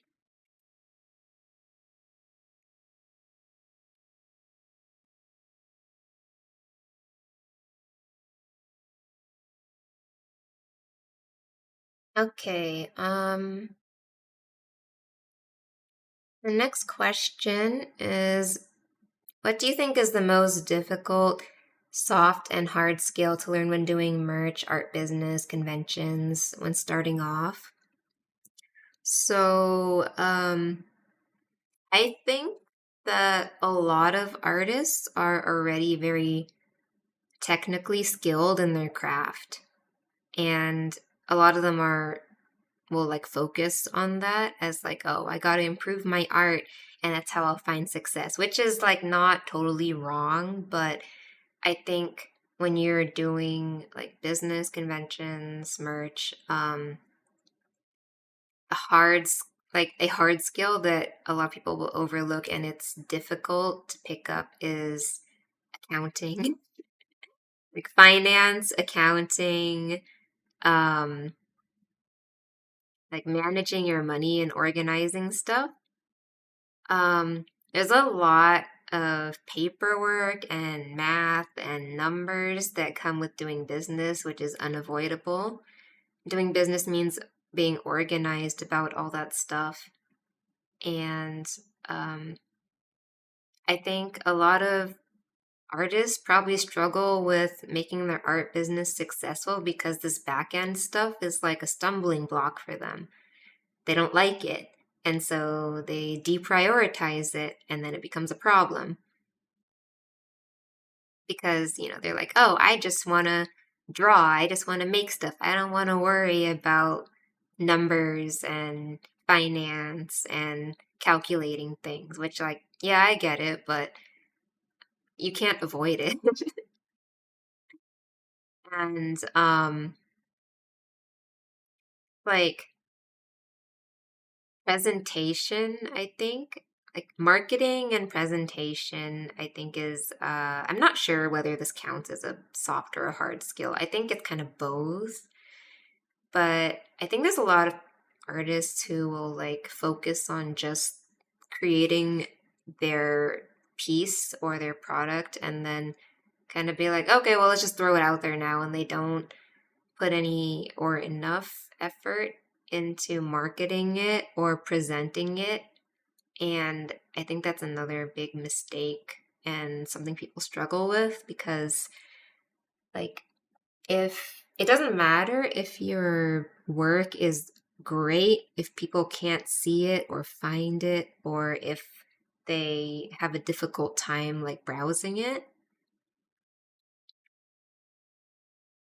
your problem is taking good photos of products. Yeah, okay, so I think one of the things that was really important to me in like influencing the success of my merch launches earlier on, especially, was back then, um, it was very uncommon for artists to uh, like invest in getting good pictures of their merch. A lot of them would just kind of like not stage it very well or not take particularly good pictures of their merch.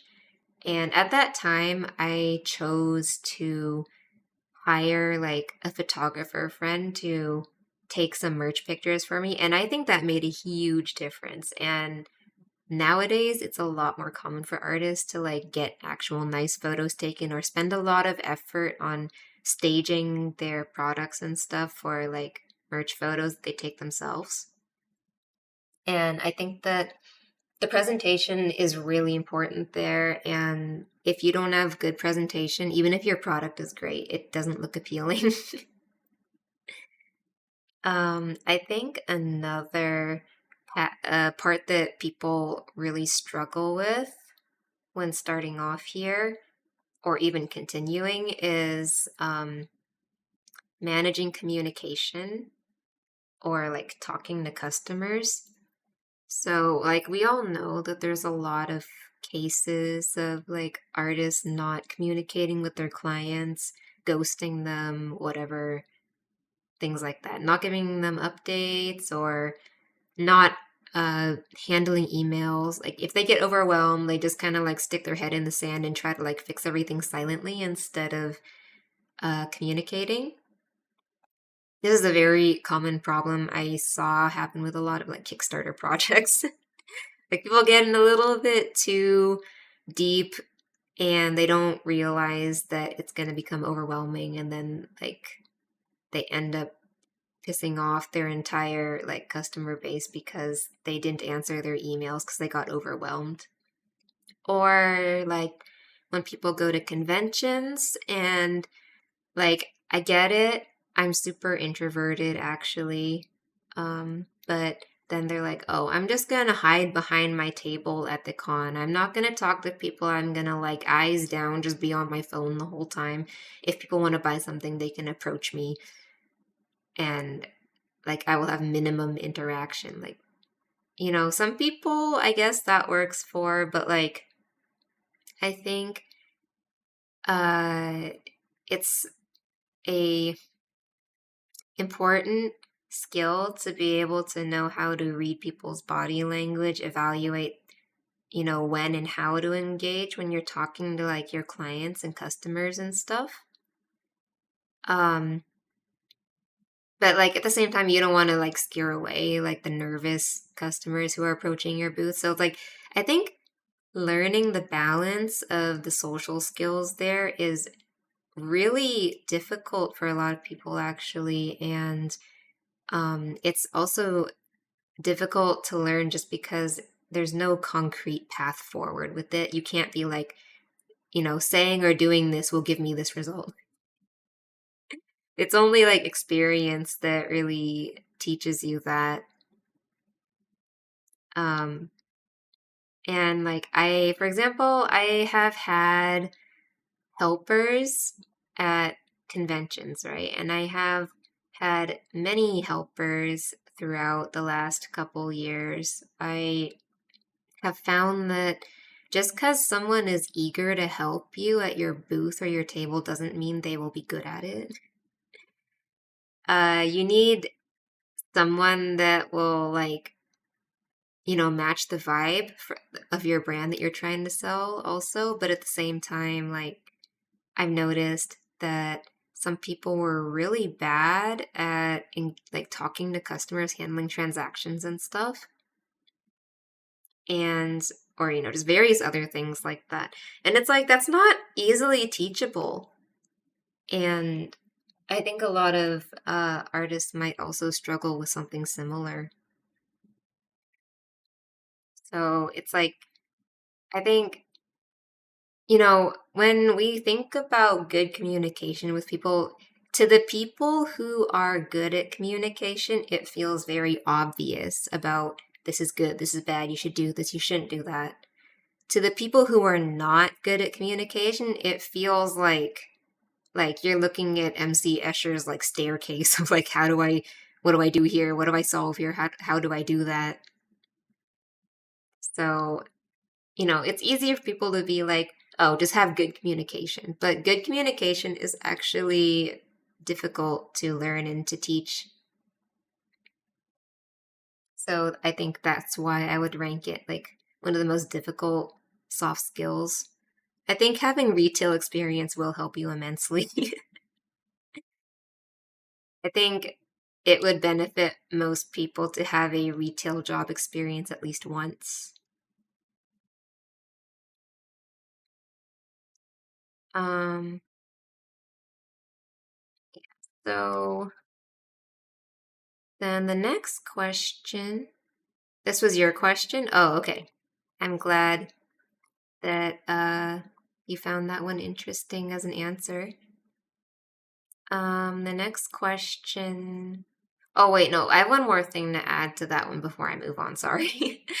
The next part of that is that I think being in regards to communication and also managing numbers, being comfortable with setting your rates, standing up for like your value and your worth, negotiating, cutting deals and stuff in a polite way that doesn't come across as like too aggressive or like rude or anything, but also like shows that you have some level of professionalism and self-respect and stuff. Like that's really hard. And also something I think that only comes with experience. Um a lot of people will take a rate that is below the value of their work, especially when they're starting out, because they're like, oh, I need to take some losses, compensate a little bit for the fact that I'm new, need to build up my portfolio, all that stuff, right? But then it becomes very easy to become stuck in that rate and to leave that mindset and to um like escape the whole like beginner rate thing. So learning how to advocate for yourself price wise is it's difficult, and I think that you know it doesn't necessarily get easy for most people, but it's like a very essential skill, especially if you want to stay in the field for a long time. Like recently, I had a deal fall through because it was a merch collab deal, but I stand by like the rate that I proposed for it. I think it was all very respectful. Like the other party was not like rude or anything about this. They didn't have unrealistic expectations necessarily. I think that it was just the um the cost of doing this project they were wanting to do was higher than they were expecting. And part of that was probably because of the rate that I set for myself, because I had like certain rates for design and for handling communications and all that. And like, although the deal fell through, um, I don't feel regretful about it. I don't feel like, oh, I should have charged lower than I could have gotten the deal, because I think if I had gone lower, although it would have been a very cool opportunity to do that project, if I had gone lower on my rate, I would not have been happy with the workload versus the compensation I was receiving for it. And I think it'd be very easy to become caught up in like, oh, I should have done this so I could have gotten that deal. Like I bungled the opportunity. But I think learning how to gracefully accept that, like, it was better that I didn't take that deal because I want to receive the correct amount of compensation for my work. And I think like not getting hung up on that is sort of, it can be difficult to learn, but it's important. Let's see. The next question, which was the last question in the form I had received, I think. Yeah, it's the last question in the form I received. So unless people have other questions, feel free to drop them in the chat. This one is, how do merch collabs between other artists usually come to life? And this is so anticlimactic, I'm sorry. But I don't have a good answer for this question because I don't think I've done another merch collab of significant scale with another artist in this sort of like equal partnership kind of way yet, but I would really like to.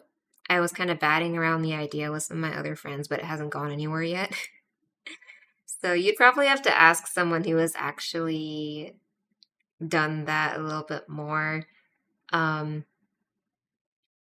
I think, in terms of like how does it start, I think most of the time it's probably just two artists who are friends are like, oh, we should do this project together, and then they'd be like, yeah, cool, let's do this project together. In terms of like how it's executed, uh, there's many ways they could be doing that in terms of like, oh, maybe they have a royalties thing going on where they split revenue that way. Maybe there's like, oh, you'll handle this part, I'll handle this part. We can both sell the merch in our individual stores. Every deal is unique. So I don't really know how other people necessarily have handled their own projects like that before. Um, I have a few potential things with other creators that are in the process of being talked about, but it's like very early stage.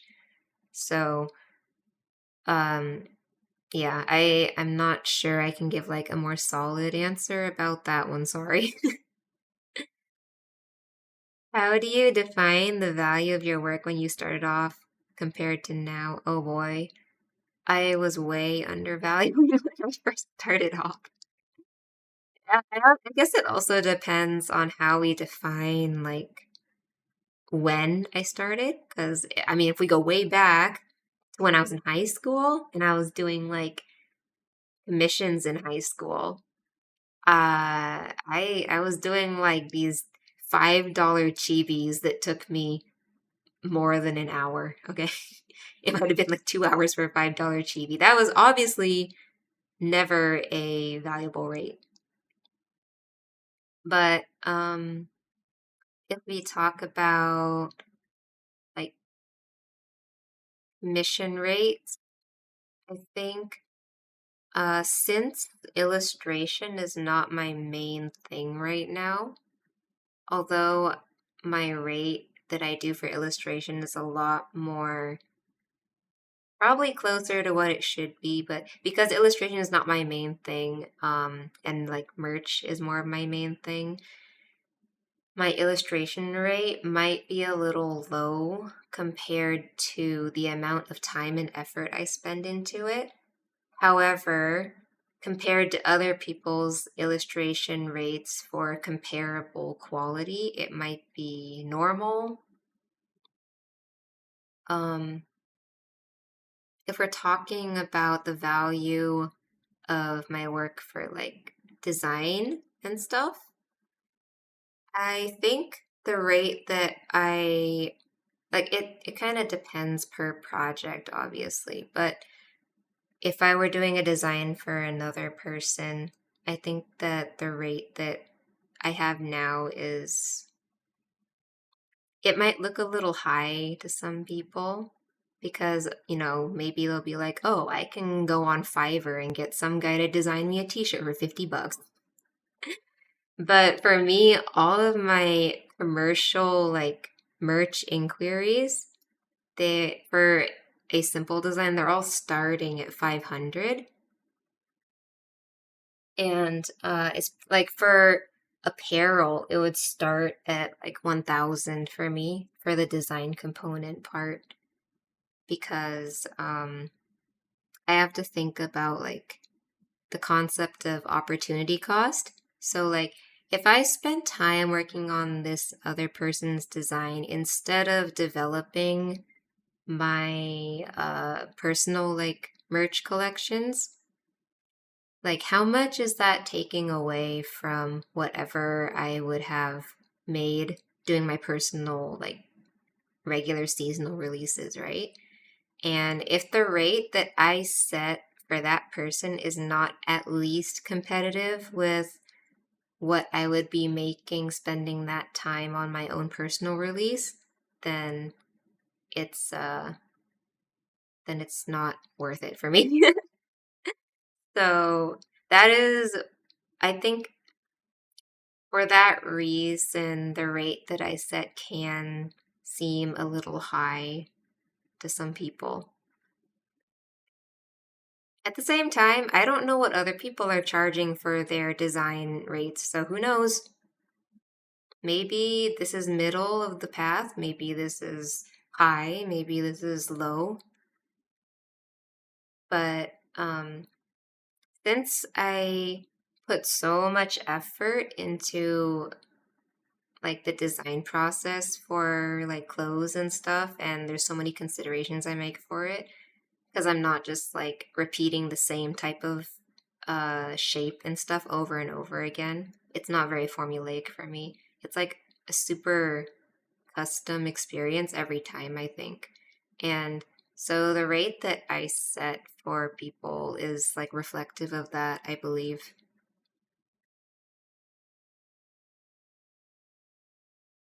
Um, and I also think that the stuff that I offer, like the experience of design that I offer now, is a lot more unique and like compared to the work I used to do. And I also think compared to other like merch design services that are available right now, like say for VTubers, there might be a number of merch companies who are like, oh, we'll produce like hoodies or whatever based on our formula, our template, whatever, which there's nothing wrong with that, by the way.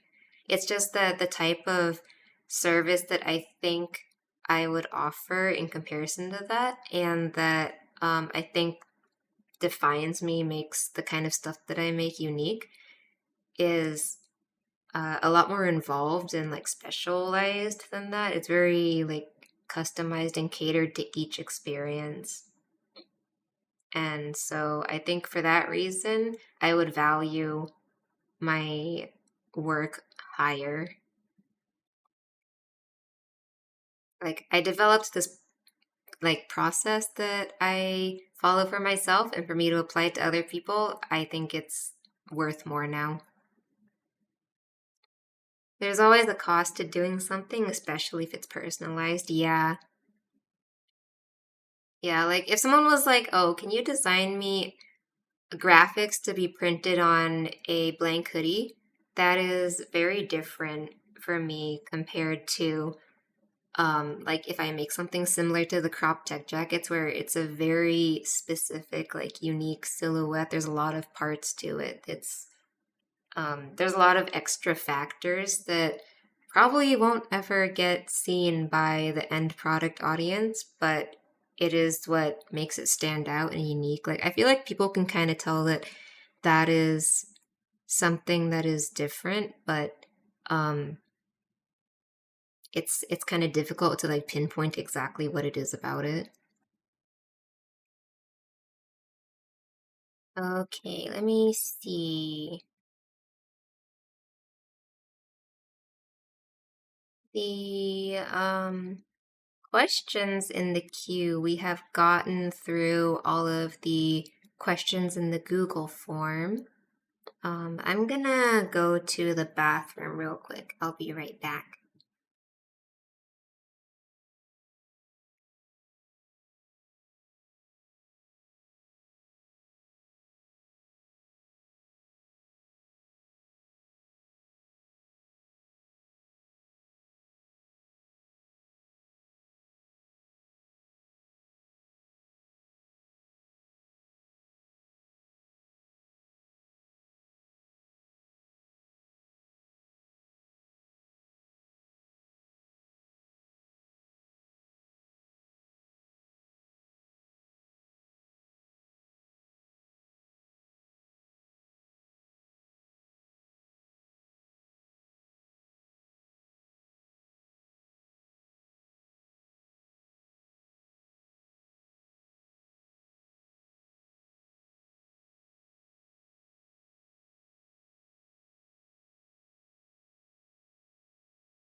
Okay, I'm back. Did my tracking? Oh, I lost my tracking. Whoops.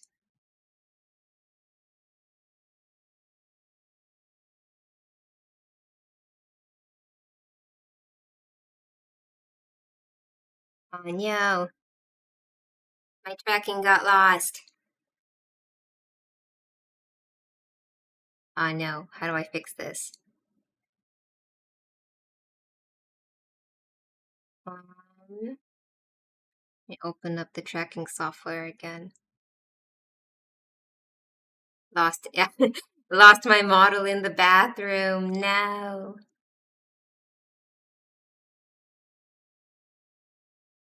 God, how do I fix this? What if I...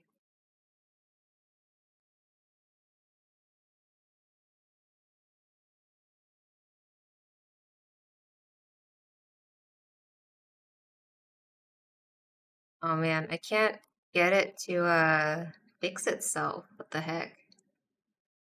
Flush down like a goldfish. No.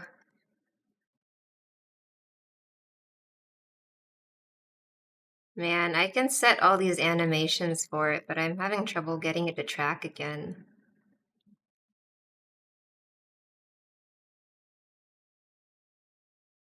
How can you start apparel? You don't have much money to throw out custom designs, but you really do want to try doing it. So I don't know how much you mean by like not much money, but the very first run of apparel I did was printing on blanks. And that's generally what I think I would suggest for most people to start with. Um, the very first printing on blanks project I did, I think I spent about $400 on it on like production. And so I think if you have a few $100 to throw at the project, you should probably be okay. But with that said, with any merch project you're starting out on, I would not spend any money that you are not willing to lose. So if that $400 is gonna like, if you are counting on like, oh, I need to make this $400 back with like bonuses, I would not do it yet. If you think it's okay if I lose this $400, but I really want to do this project, and if it generates returns, then that would be ideal. Then that's fine. Um, as for how you can start apparel, you said you were an artist already, right? So, um, you've heard people dropping like 1K plus, and you're like, damn, I don't got that. You're okay with under that. Yeah, so I think it's very possible. You probably won't like, probably won't have great returns, honestly, because making apparel is expensive, especially in small quantities. But um, you can definitely do it for like a few $100s for a small batch of like t-shirts. Like I think back when I first started, my $400 was for between 25 to 30 pieces of t-shirts that were printed with screen printing using some blanks from a local print shop. So if you want to like dip your feet in, kind of start like with the relatively low investment kind of thing for doing apparel, and you're okay with not having a ton of like custom cuts and things. Um, you love embroidery designs, and those are expensive. Would I think that would still be under 1K? You want to stay away from print design. Ooh, okay, yeah. Embroidery is expensive. I think um if you, well, personally, I think I would not recommend this necessarily, but it would be possible if you chose a blank that was uh, a less expensive blank, and if your embroidery was small and in a small area and not very many colors, like one or two colors. And I think that people are increasingly picky about the quality of the blanks that things are on now. So, I wouldn't go too cheap with the blanks personally. The best way to do this and how I initially approached it was to go into a local print shop. Like a lot of t-shirt printing shops may also do embroidery at a small scale. So like small chest embroidery design or something. If you want to do big embroidery, like a larger area rather than like a couple inches at most, that will be very expensive. And I don't think you will realistically be able to do that under 1K for a project unless you are making like no money on it.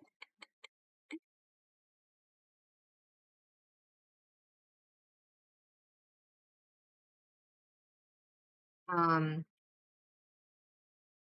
if you want to do embroidery and not have it be like a shirt or a hoodie or something, you can consider like patches or like hats or something. That embroidery is just expensive in general, unfortunately. But if you can do patches, might be okay. If you are really passionate about doing embroidery specifically and don't want to do print and stuff, I would personally wait a little longer to save up for your embroidery project and then make sure you're in a position where you can afford to lose that $1,000.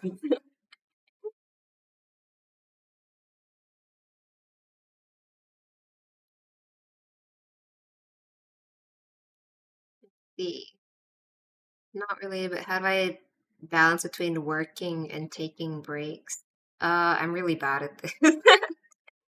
um, I did talk about this a little bit in the terms of like productivity drive and feeling at the very beginning of the stream, which you might have missed, but basically, I have a hard time with it still.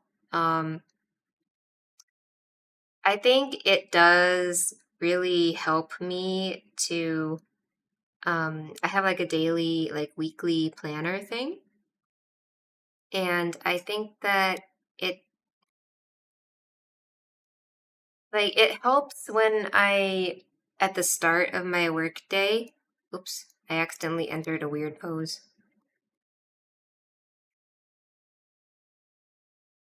I go back to like the default or something. Or sitting.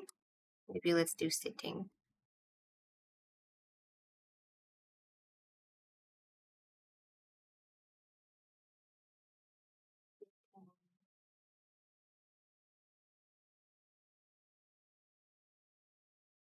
Maybe like any of these in the current angle. Anyway, so sorry, where was I? Oh yeah, taking breaks. So when I start the workday or like even the night before, I write down like my task list for the next day in my planner. And I find it kind of helpful to like write down certain activities that would be like break activities along with my work activities for the next day. Because then when I write down my work tasks, I kind of already start to get a feeling of like, okay, this will take this much time and this needs this much time. And that allows me to already start thinking about like, I have this much time in between for this other stuff. And it allows me to like soft schedule the breaks for myself.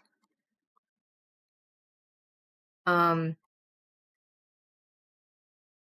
I I don't have like a super easy answer for this one. Sorry. It's just that making like scheduling activities that will force me to be away from my desk is very effective at managing break times.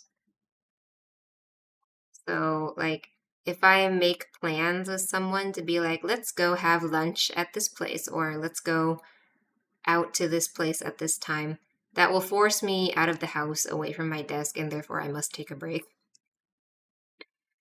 Um, Other than that, like I generally sort of handle my workday depending on like, oh, well, what needs to get done for this timeline. And um to that end, sometimes I end up working a lot longer than I should. But it's a constant work in progress. I do think that the topic of balance between working and taking breaks is relevant though.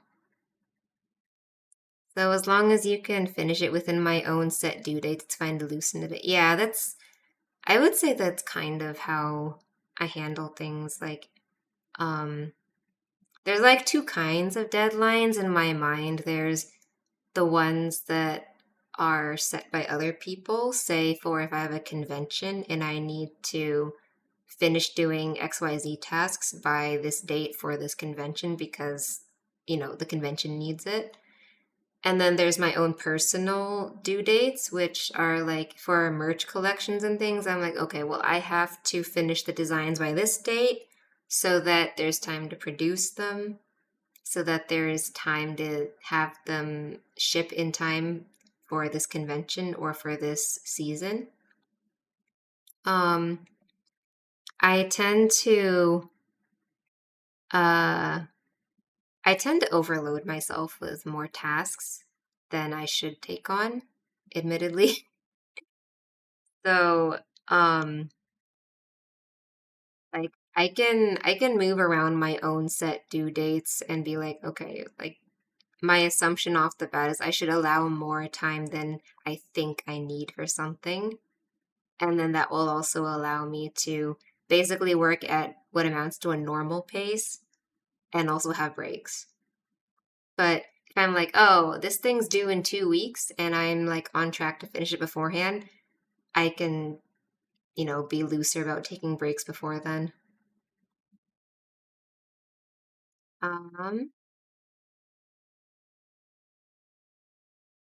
hope I hope that was like kind of a satisfactory answer for that one.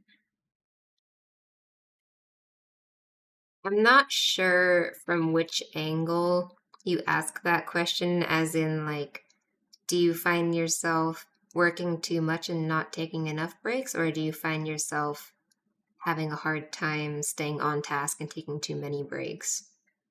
But for me, it's definitely the former.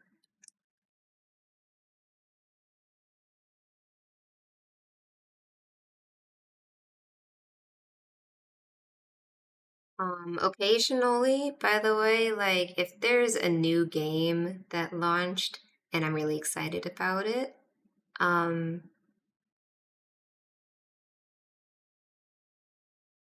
like I'm really good at delaying my gratification. So, so like if there's a new game that launched, I'm like, oh, I'm really excited to play this game, but I can't play it because I have work. I'm really good at being like, I can't play it until I finish my work. But Um, if for some reason I find that game is occupying my mind too much and starting to affect my work, then I will allow myself to like degen for a day or two to like play the game, get it out of my system, I guess, a little. Unless there's a very pressing deadline, but usually in those cases, I'm already like too focused on the deadline to get distracted anyway, so. Sounds like you're getting more idea when to do what the more you work. Yeah, it's definitely an experience thing. I struggled a lot harder with this when I was starting out to do art full time. You tend to delay a lot from your own set due dates. You don't know if you're setting too high expectations or if you're just bad. I think it is very personal. Like I'm not familiar with your exact situation. So I can't say for sure.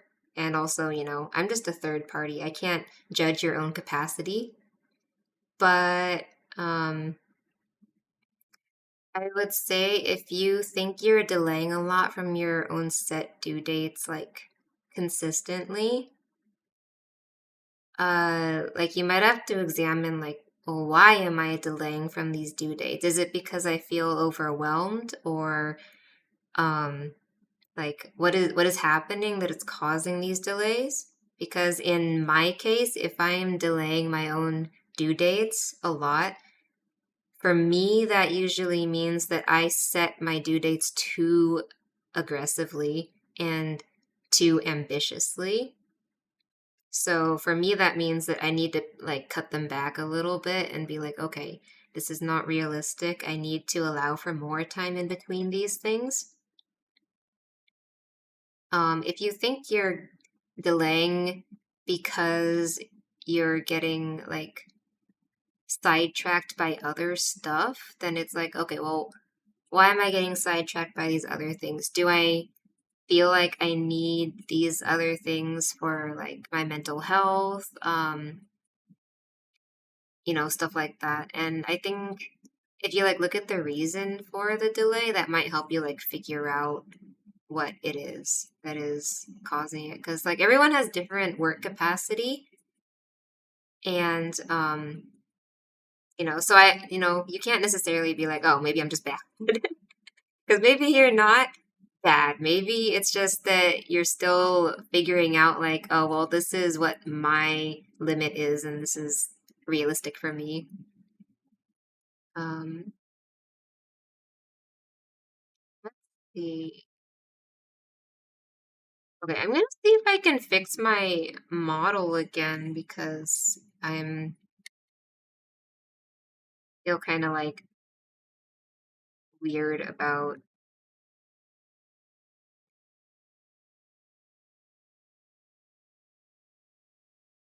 calibration. Oh,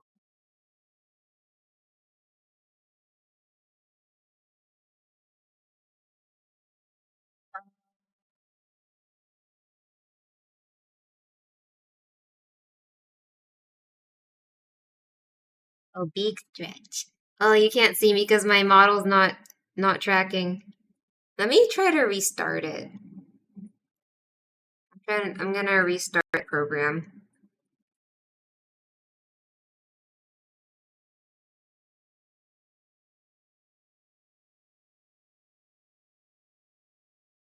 Hopefully it'll work.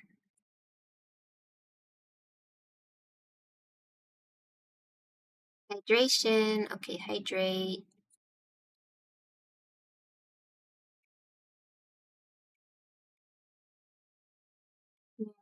Hop off and prepare for sleeps. Yes, have a good sleeps. Oh, I swear this will go back to normal in a second, maybe. Oh, wait, this might be a problem with my tracking software.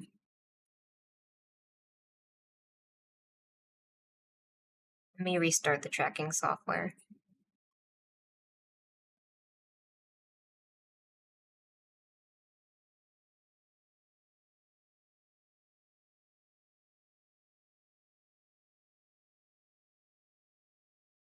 Okay, yay, we are back. It works now again. Thank God. Um, okay, I gotta scroll back a little bit to find one of the past questions. Was what are good places to start doing business? And similarly, what are some conventions I recommend people start off with? Conventions, I recommend whatever your relatively small-ish local one is. Or if your local one happens to be big, I guess I would pick like local art market or small conventions as a good starting place. The big ones, there's nothing wrong with doing a big convention necessarily, but it's like there's just a lot more upfront costs, a lot of risk. The very first like big convention I did was AX, which was not financially the smartest move for the amount of risk involved, but yeah, I think if you have like a small local event, that's a really good place to like get your feet wet and start figuring out what works for you. Um, that's a good place to start doing business. Like, I don't know if you mean like in person or online, but a lot of people, it's like if you can spend some hours to set up like a Shopify or something like that. I think Shopify has like a trial free plan, which works. Just to like start out. I cannot really recommend Etsy anymore because the fees are just so dang high and the policies on Etsy are like ridiculous. Um, the like I don't know. I just think that Etsy is not viable for a lot of people now anymore, which is kind of sad because it was supposed to be a creator marketplace to start with, but um it's kind of populated with a bunch of like drop shippers, yeah, drop shippers now, which makes it worse also.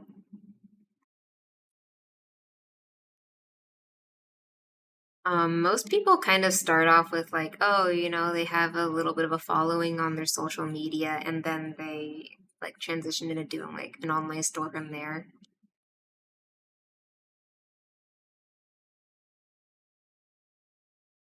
Um,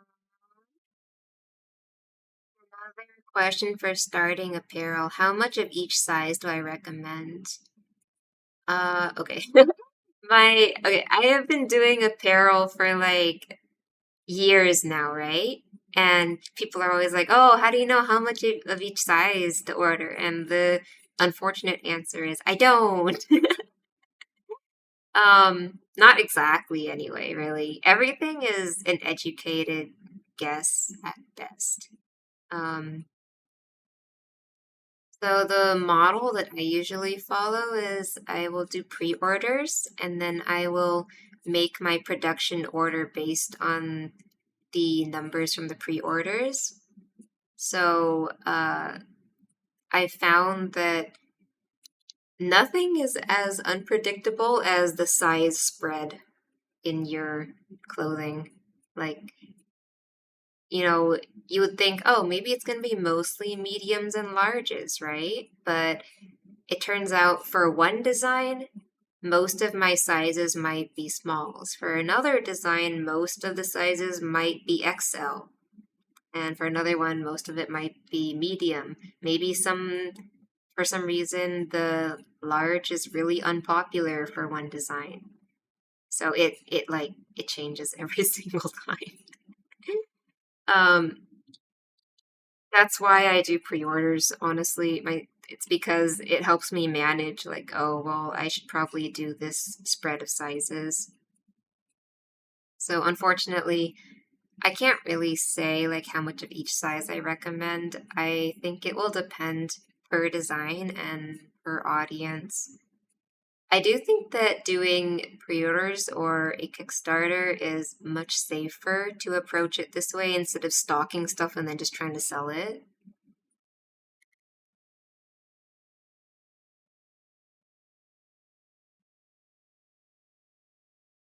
We gamba on sizes, yeah, pretty much. So interesting to hear about the sizes. Yeah, like for some, I also noticed that the size spread can vary very much depending on whether people are buying online or in person. Like, I tend to get more pre-orders for 2XL online, but very few 2XL sales in person at conventions. So it's like it varies so much. You mostly do in person. Yeah, then oh, my chat froze. Oh no, my Twitch chat froze. Okay, let me see what I can do about that. If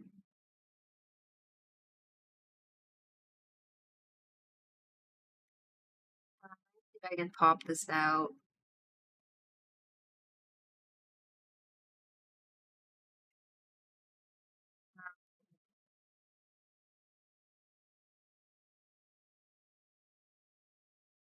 No, you guys are not dead. Or I hope you're not dead. Chat froze, but the model's still cute is all that matters. Okay, I popped out the chat. I got this. Um, you do mostly in person. I don't know if you have like a viable social media presence to manage this, but you might host like a poll or like something where you can try to get like an interest check going, and that might help you. If you're doing in like if you're doing in person, then you might just have to kind of like take the risk.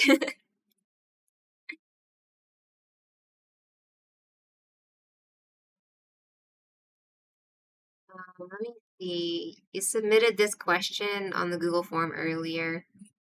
So sorry if you answered this earlier, but when do you do pre-orders just versus just ordering the minimum order quantity? Oops. Uh,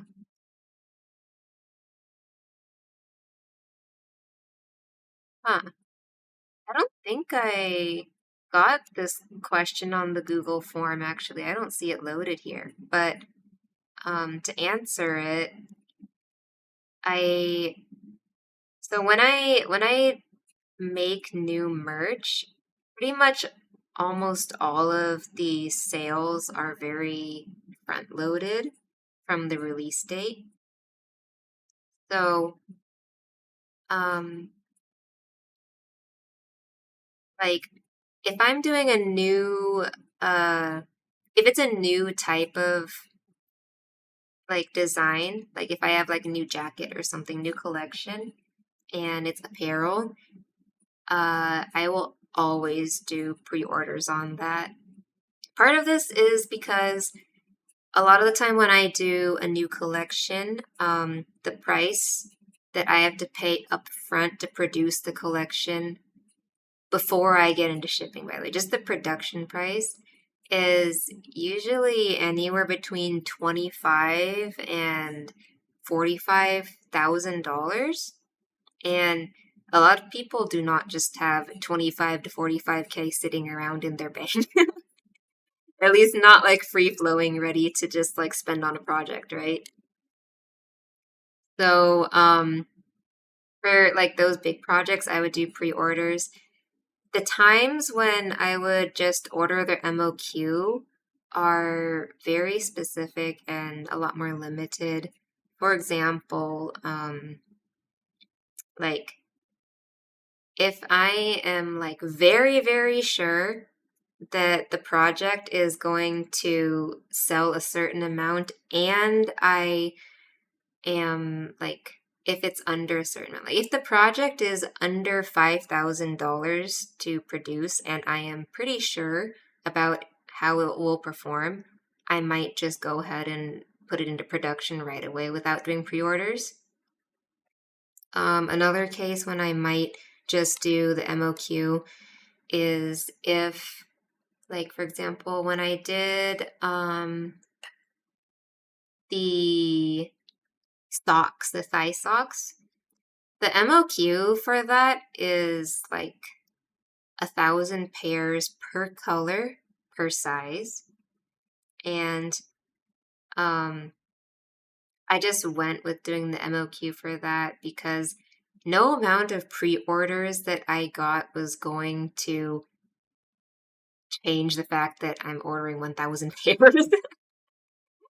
And I was like, okay, well, I really want to make this thing. So, like, if it's if it's a product where the unit cost is very low, but they have a high MOQ and I think it's going to perform okay, I might just go ahead and do it. Um, but for like, I would say 80% of cases, I would do pre-orders first, especially if you are relatively new to doing merch. I would do um, definitely do pre-orders first because it will help you create the funds for it. Because, like I said, a lot of these projects, people don't just have that amount of money lying around to throw at it immediately. If you are more unsure and willing to take less of the profit home, then you can do a Kickstarter, and that is probably, if it doesn't get funded, then it's kind of like whatever, it's dead in the water, right? So I would say that's like the least risk to you personally if you do a Kickstarter. Like on the scale of least to most risk, it'd be Kickstarter, pre-orders, and then straight up just production.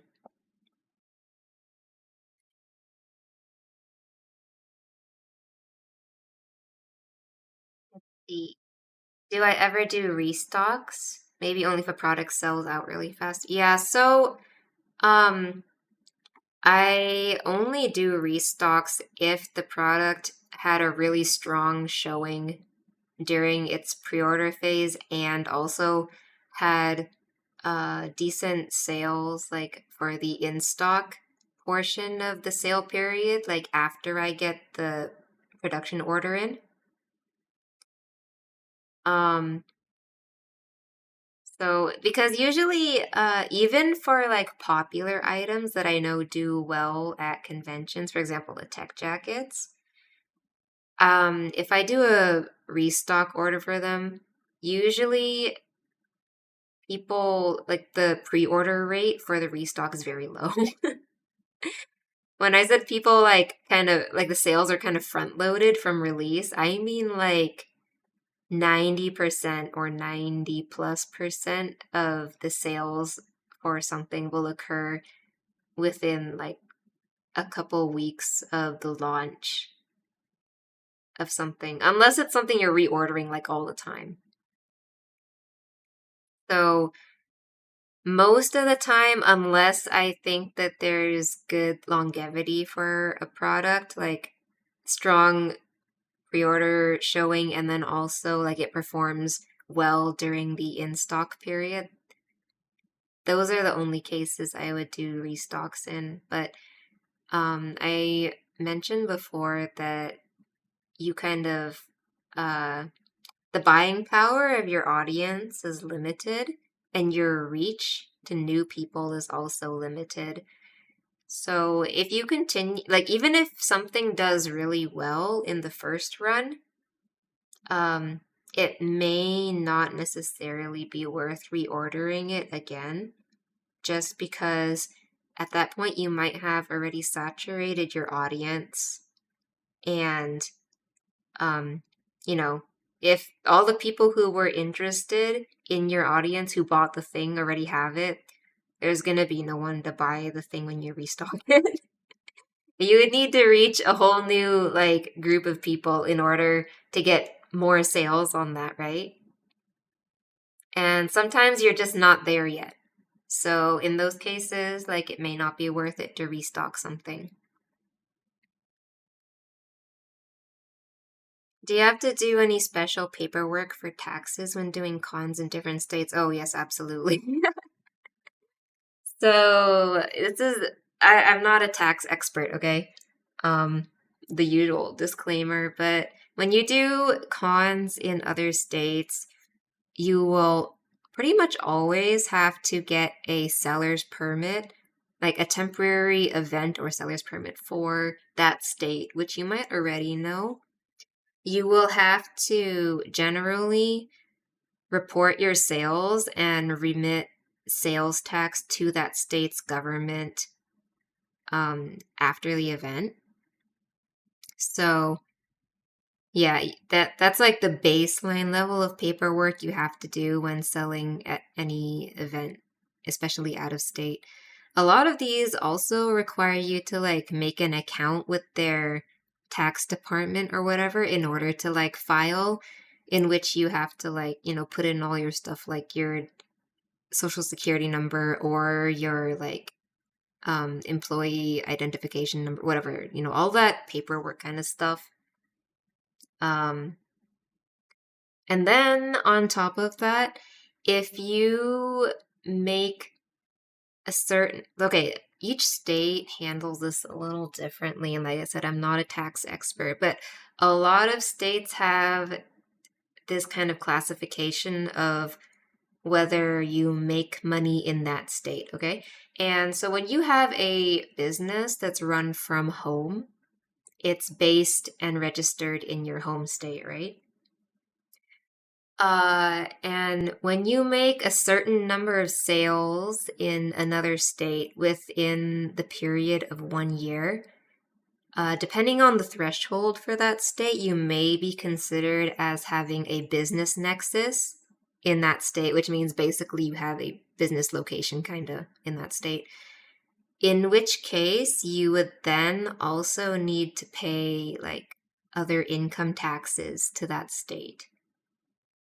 And some states handle this differently. It's like, I don't meet the business nexus threshold for California, for example.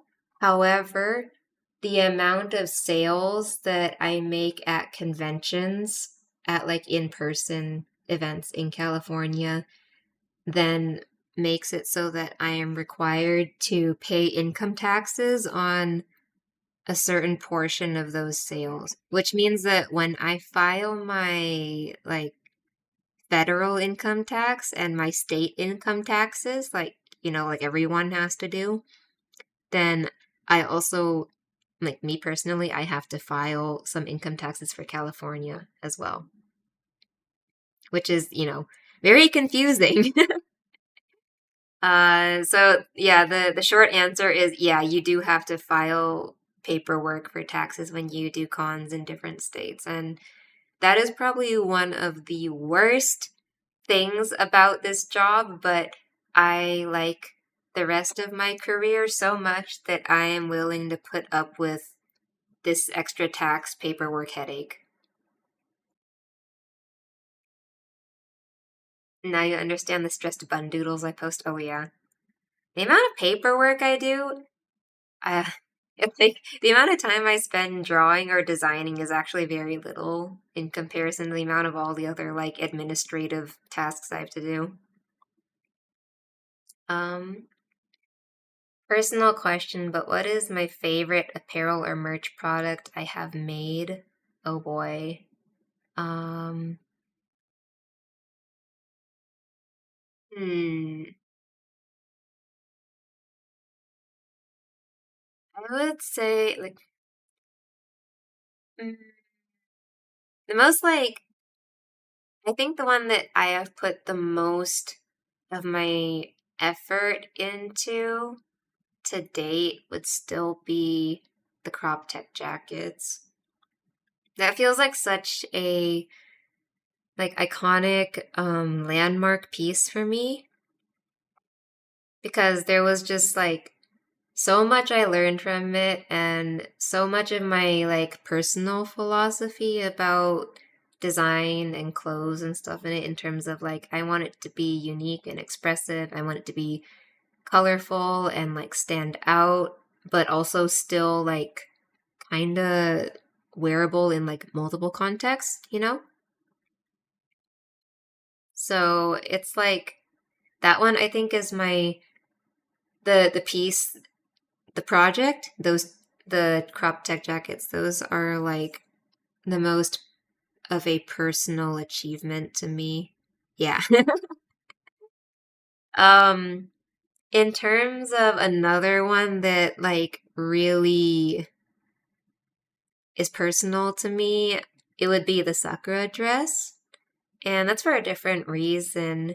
I have a lot of personal reasons to like that one a lot. The first being which I had a very, how do I say this? I had a toxic relationship with myself in regards to the concepts of like femininity and like how that reflects on me. Like when I was growing up, I feel like a lot of girls my age went through this. This whole like the stupid like, oh, I'm not like other girls thing, you know? Like I was afraid that if I um showed interest or like presented myself too girly TM, then people would not take me seriously. They would think I was like stupid and vapid and vain and like, you know, dumb bimbo. um and this was kind of worsened by the fact that the hobbies and fields I was interested in and like studying in at the time, you know, like computer science, games, and stuff like that. That is kind of how people like dudes would treat you that way. If you like were in computer science, but you also liked makeup or something, people would like not take you seriously. Dudes would be like, oh, it's just, you know, it's just the token diversity inclusion hire girl, right? And like I was afraid of that. And I wanted to be like the cool girl TM who was, you know, um like, you know, competent and seen as competent in my field. And I was afraid that like, oh, if I show interest in dresses and stuff like that, I'm gonna be dismissed as being too girly. So I rejected a lot of like traditionally feminine things for a long time. It took me a very long time to get over that and realize that that was actually not helping at all. That was like really toxic to myself. You were the same way with the color pink. Yes, pink was the main thing for me. I think me making my VTubers color pink and a lot of my current like stuff and like identity and stuff, like use the color pink, that was a huge step for me in like embracing this stuff and not feeling like it was making me less competent or lesser or whatever. So, like, getting over this and starting to be like, oh, I can wear dresses and skirts and do makeup and be interested in pink and traditionally girly things and still be taken seriously because it's what I make of it. And like, it's up to me to change their opinions of me and like how I want to present myself.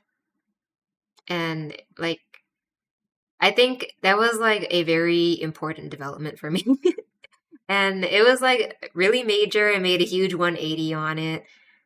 Um, and so, sorry, back to the dress. The dress is significant for me in that, I, after spending so much of my life like rejecting dresses, rejecting pink, rejecting like fluffy, sort of effeminate looking designs and stuff, for me to actually make something like that, especially just like for myself, that was very significant for me. Like that felt like an achievement that I was like embracing this thing I had rejected for such a long time. Girls TM, some weird computer science student. Yeah.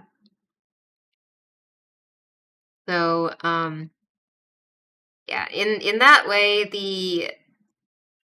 the Sakura dress was very like personally significant. I do think that the jackets are like probably my top choice for that question, though.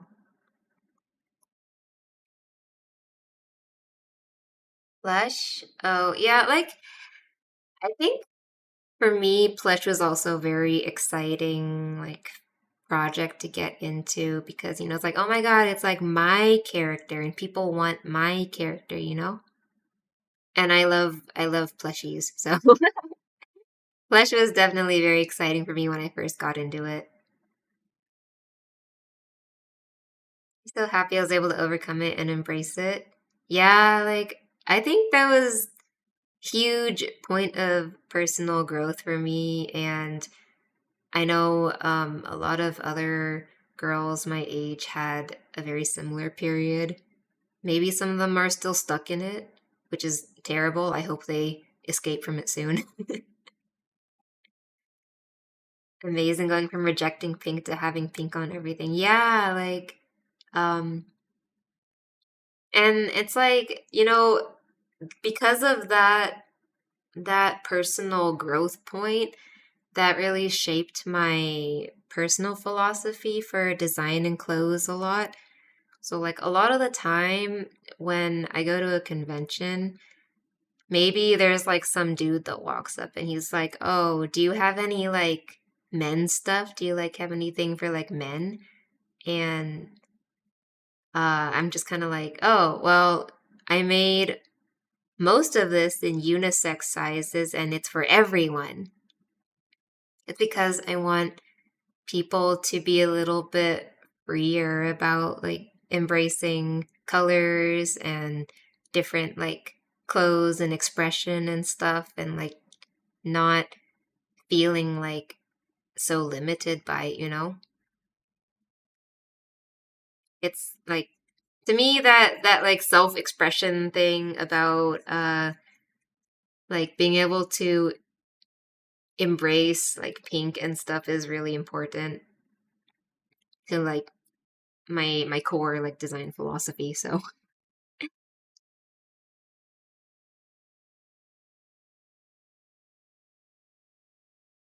it's kind of a shame there's a stigma against guys liking and wearing cute stuff. Yeah, I think it is slowly changing. Um, I actually do have quite a few male customers who are like regulars who buy like the cuter stuff from me.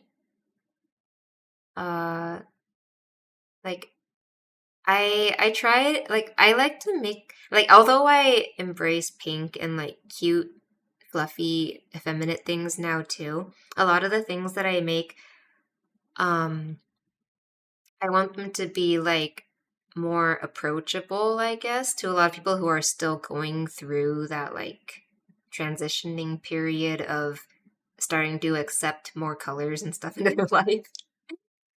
And also, it's just like kind of my personal taste too. Like, there's a lot of pink stuff that's like super lacy, super fluffy, super embellished, and I think that's like cute in its own way. But I kind of like the tech jackets. It's like colorful tech wear. It's like it's pink, but it's still like got neutrals. It's still got clean lines. It's not as like frilly, and like I like frilly things too, but I wanted that to be like an intermediary sort of step and something that is not like I think that not all pink things need to be frilly too. We can have like pink stuff that's not hyper effeminate. And I that's kind of what I was like trying to create there. So like to that end, I think there are a number of like guy customers that I have that find it easier to get into and like pick up these things because of that. I'm creating the gateway, the gateway drug of cute clothes. Yeah, and it's like I still do make things like skirts and stuff too because like I want I just want to make them, but I do try to like make things somewhat broadly appealing in the way that uh I don't want to like necessarily codify things as being this is for girls TM. I also like the backpacks as well. Yeah, like I think the backpacks are an easier thing to pick up for people because they're definitely like cute, but uh they're like sort of a neutral cute. Does that make sense?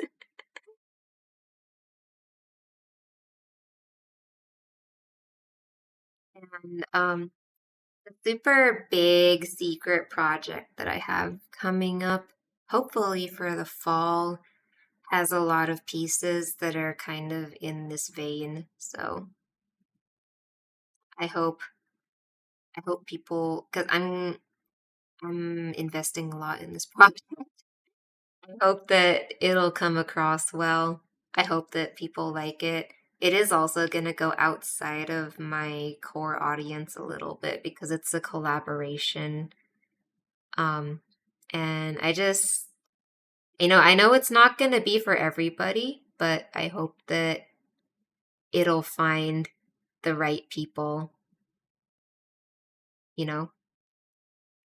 Um, your goal someday is to make both neon and pastel techwear items. Yeah, um, I do like I think there's a lot of black techwear items, which is, it's cool. I like it. But I would really like to see a lot more like colorful and pastel stuff in the scene too, besides just whatever I'm trying to make too.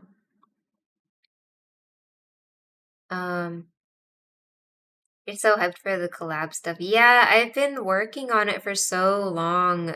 This project is probably one of my, or it might be the most involved project I've done to date. I've spent so many hours going back and forth on it. It's like kind of a big deal to me. But I'm really determined to like see it like do well. Also because I invested a ton of money in it already. So I need it to do well. I think if you liked the other techwear stuff I already made, you will probably like this stuff. So hopefully you guys look forward to that.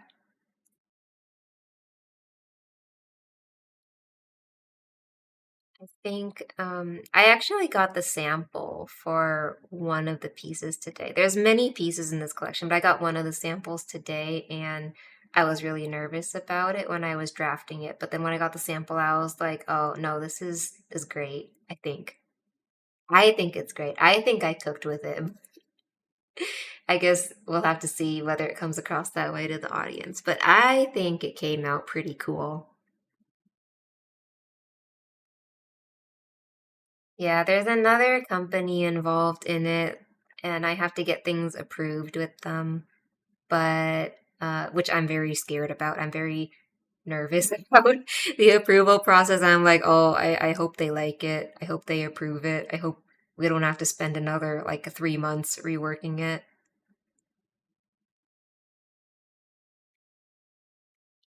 Is there a time window when it'll drop? We don't have a hard time window right now because the sample iteration process is we've had to go back and forth quite a bit with it.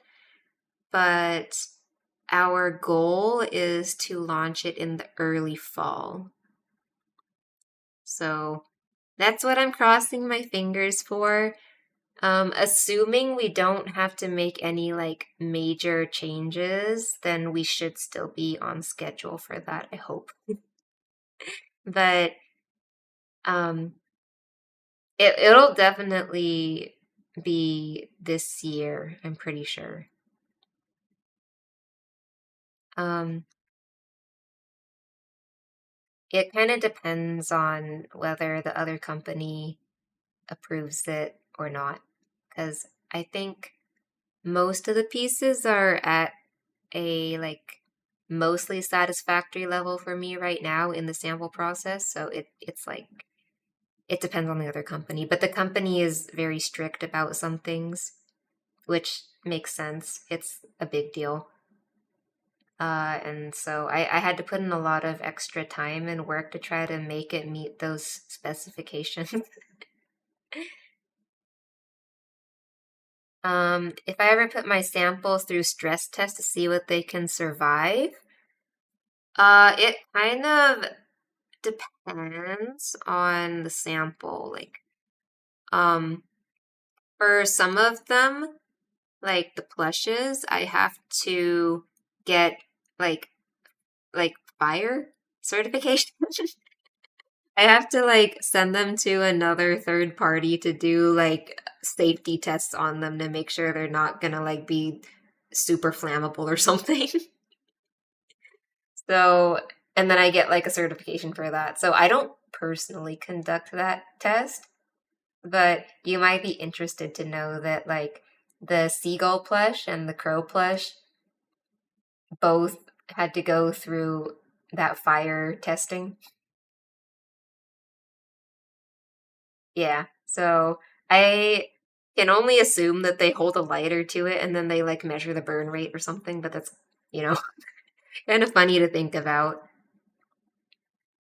Um, as for other pieces, when I receive the first sample, I'll first try to take photos with those before I do any stress testing on them so that I have some good photos, you know?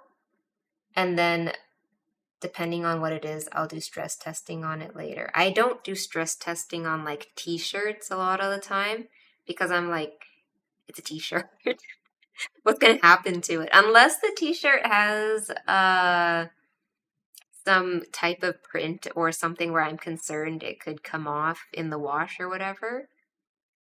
But for a lot of these things, I might know a number of the material properties beforehand, and so I can make judgments about the longevity before that. Occasionally, there might be some products where there's a problem I discover after the fact, which only made itself apparent over time, which I did not know about at the time of making it or sending it out initially. And my attitude about that is just kind of like, we'll cross that bridge when we come to it. If I need to solve that problem later, then we'll just solve it then. If it requires like a major rework of the design, then we will cross that bridge when we have to. Um, can't wait to see me at Otakon. You have my bags from friends gifting it to you. That's how you found out about me. Oh, wow. I'm so glad your friends gave you the bags. Thank you. People are like, it's very cute for me to see people get excited about like, oh, my friend would love this. I'm gonna get this for my friend, or like, oh, my girlfriend, my boyfriend would love this. It's just like nice to see people thinking about the other people they care about like that. And then it's like, oh my God, you're giving them the thing that I made. It's like very flattering to me.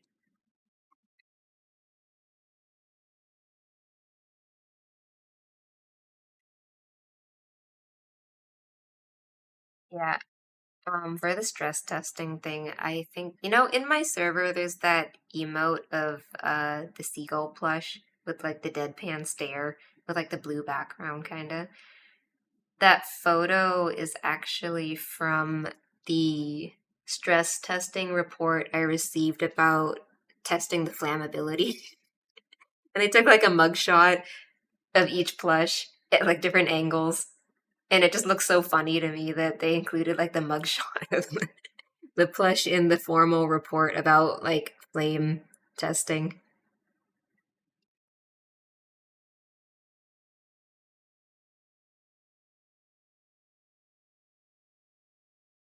Yeah, maybe I have the tweet somewhere.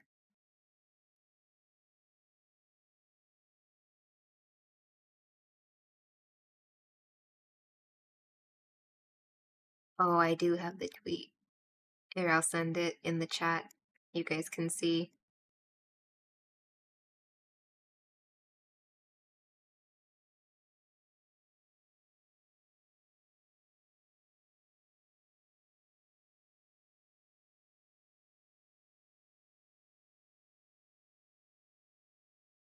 Yeah, let's see what people wrote in the chat again. Would I post interest checks in a Discord, tweet, or Instagram post? The answer is all of the above. Um, if I'm doing interest checks for something, I want to get as wide of a net cast as possible. So I would get my information from all of the possible places where I'm normally active. Um, the audience and stuff tends to be a little bit different on Instagram versus Twitter and so forth.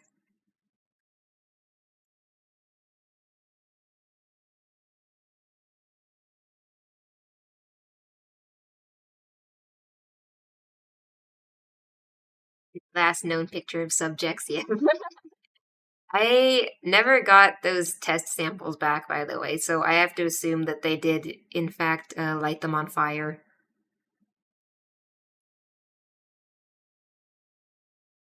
Do I have someone to quality check for my stuff, or do I do it all by myself? So the quality check initially is supposed to be done by the factory. This is supposed to be an included service that they check some stuff before they send it out the door, so they don't just, yeah.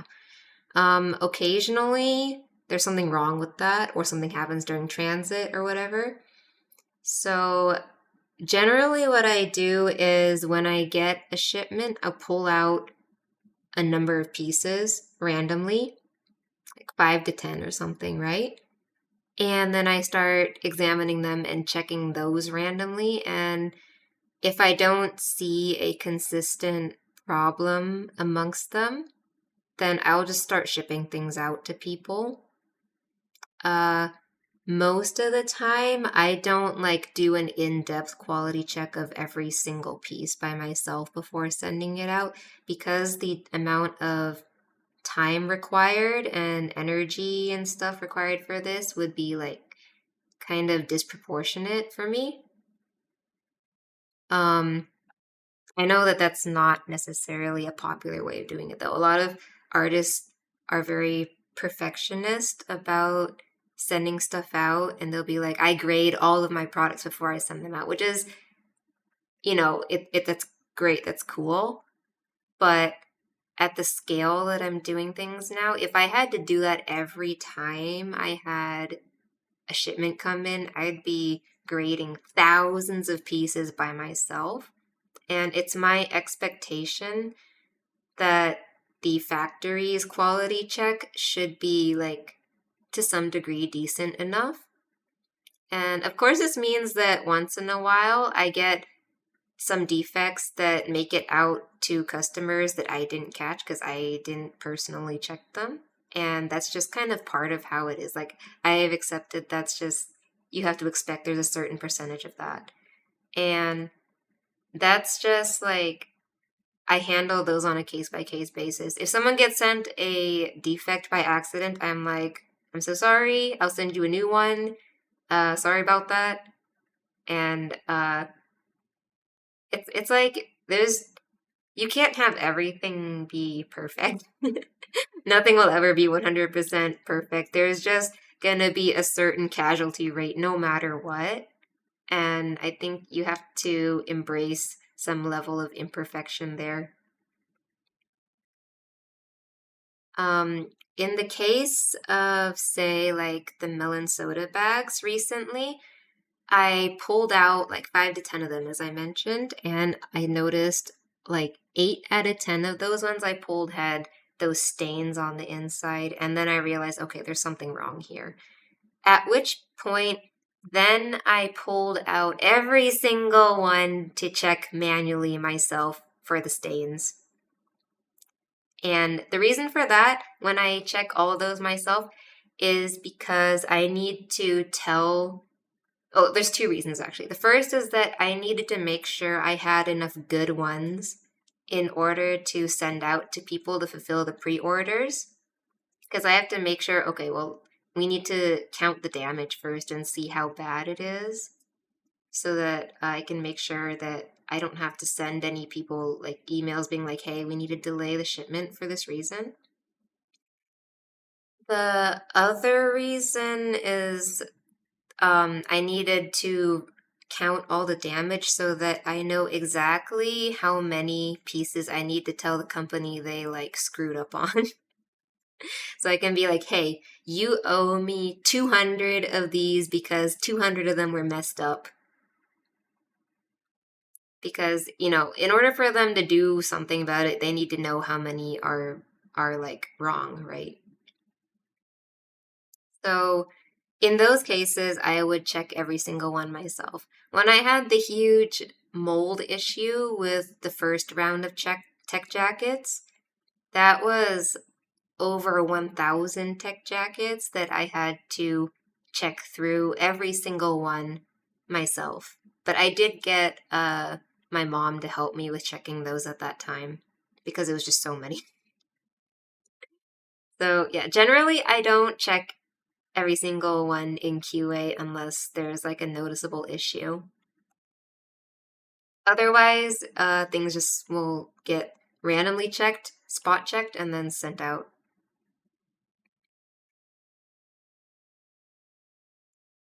Also, stuff is like vacuum sealed, it makes it harder to ship if you open it. Yeah, if something is already sealed and packaged in a tight manner, I will not check it. I'm just like, okay, at that point, people are just gonna have to report to me if there's a problem. I have to assume the factory did its job. You were so amused by the vacuum sealed bread bun cushion, dehydrated around the cracker form. Yeah, some other plushes I've made, they were not, the shapes and stuff were not conducive to vacuum packing, but thankfully the melon pan cushions were. And even I was like, wow, these things flatten so much. I was like kind of mesmerized by it. You were also so enamored with the flattened bread. Mold? Okay, yeah, this is like a lore thing. So, back a few years ago, when I had the very first batch of the tech jackets, That was the most complicated piece and the biggest order I had made to date. That was for that production order, I had paid $40,000 upfront, not including the shipping. So that was like 40K, okay? And that was just the production amount that I paid. That wasn't like the retail value of the jackets. And when it arrived, I guess somehow when the jackets were like packed up, sealed, or during transit somewhere, moisture got into like every single box, and like a good 90+% of the jackets arrived with mildew in them because the time I spent in transit was like closed and damp, and then that's how you get mildew. You get damp clothes enclosed in a dark place. And it was disastrous because I was like, oh my God, this is like 40K in jackets that, more than 1,000 jackets is like completely ruined. I can't sell these for like health reasons. And it was just like so much. I had pre-orders to fulfill, and there were definitely not enough jackets to fulfill the pre-orders that were unaffected. It was probably one of the most stressful things I've ever gone through in my life. So I had to spend multiple days, weeks sorting through jackets, counting through them, trying to resolve things, going through stupid like claims with like being like, did this happen in transit? Did this happen at the factory? The factory was blaming the courier for shipping it first. The courier for shipping was like, we don't know what happened because, they don't want to take accountability for anything. Um, so I had to, like, this is kind of why I'm like, communication is so important.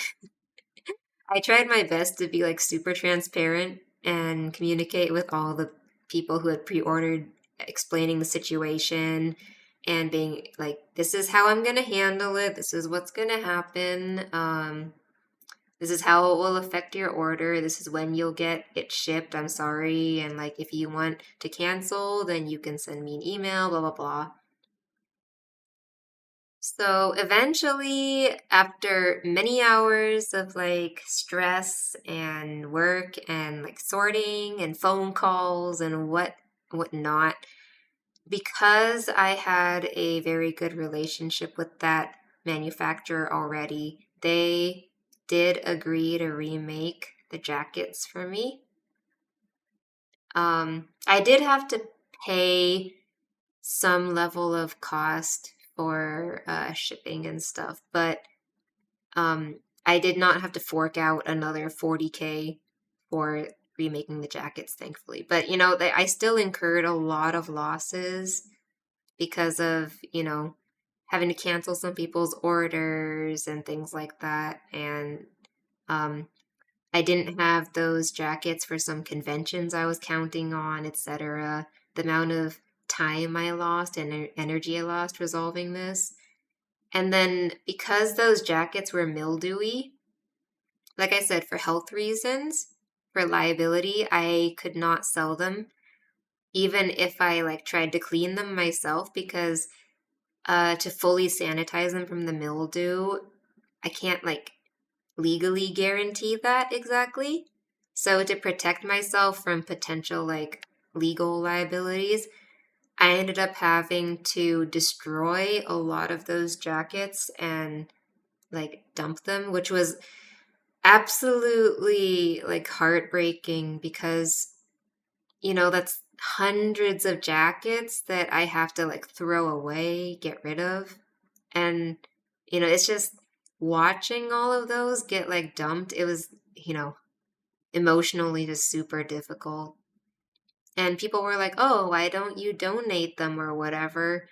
And it's like I can't because like I said, first of all, poor people who are looking for donated clothes, they don't deserve moldy clothes. That's messed up, right? We can't be giving like people in need moldy clothes. That's like dehumanizing and demeaning. And then, yeah, that's the same reason why you don't donate like past date food. They deserve better than that. And like, also, just like, as I said, the health liability thing.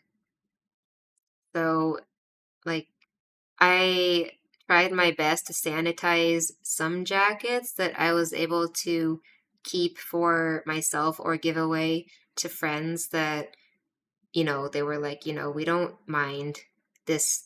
It was like, personal gifts basically, and like stuff I could not get in trouble with, basically. And I did end up having to dump like hundreds and hundreds of jackets, which was like, yeah, just super heartbreaking emotionally. And like, especially in the time when I was already stressed about all the other ways to fix this going on. And yeah, so that was the mold situation. I did come out from that situation alive, as you can see. Business is still alive, but it was one of the most stressful, scary things I went through in terms of like business and work ever. Um, and I don't know if I would have been able to get the resolution that I did if I did not have that relationship that was pretty solid with that factory. Um, since I was such an important customer for them, they didn't want to lose my business, and that's why they were more willing to take a loss to like fix the situation with me. Um, when you're starting out, how many different products do you have before you consider applying for a booth at a con? Uh, like this, I think if you're asking about an artist alley table versus a vendor or exhibitor booth, these are like two different things. For an artist alley table, technically different product types. You could do just prints and charms, or just prints, or just charms, or whatever. I think in the modern day, it kind of helps to have a variety of things. Um, like a lot of people do prints, charms, pins, lanyards, stuff like that. Um, but some people are able to do just prints or just charms. I think for Artist Alley, you want to maybe make a mock up of what kind of setup you might like to have, and then like figure out how you want to fill out that setup.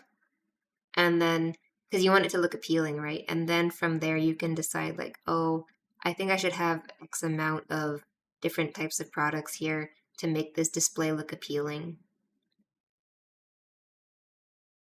Because a lot of the time when you get judged by the process for a portfolio review, I think they're kind of thinking about like, oh, how will this product spread look at a table?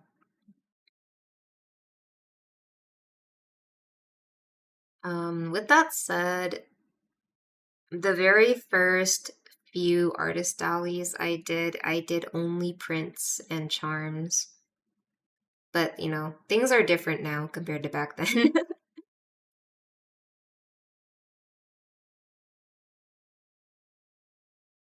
Yeah. In regards to the mold situation, like if we go back to the question about soft and hard skills necessary for doing art business, I think one thing I neglected to mention back then is that one really critical skill is you need to be accepting or okay with the prospect that everything could go absolutely horribly down the toilet wrong. Maybe you get into a $40,000 situation like I did. And when that happens, you need to be able to be prepared to handle it. Like some people are not comfortable or good with handling an emergency like that where they are fully responsible for it.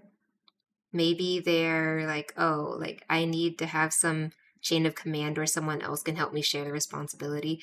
But when you decide to do merch or art, something, full time, it's different from working in a bigger company because no one can bail you out except for you.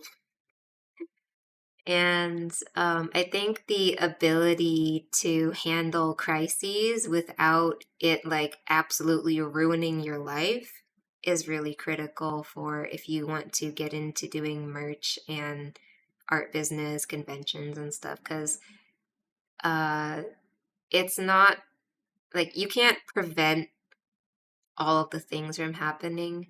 Everybody will have some like crisis or emergency that happens to them at some point, a varying scale.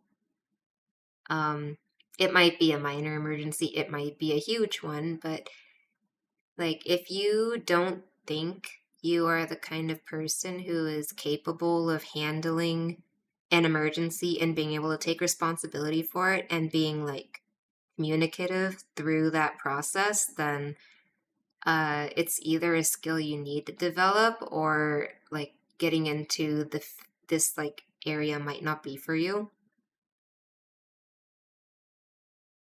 So I really should have mentioned that earlier, but I forgot about it. The truth is, at this point in my like art career, I have had so many things go wrong and problems, like crises I needed to solve that I can't even remember all of them. And people will be like, "Oh yeah, you've been through a lot. You had that thing happen recently." And I was like, "Oh yeah, I just had so many things. I forgot about that thing."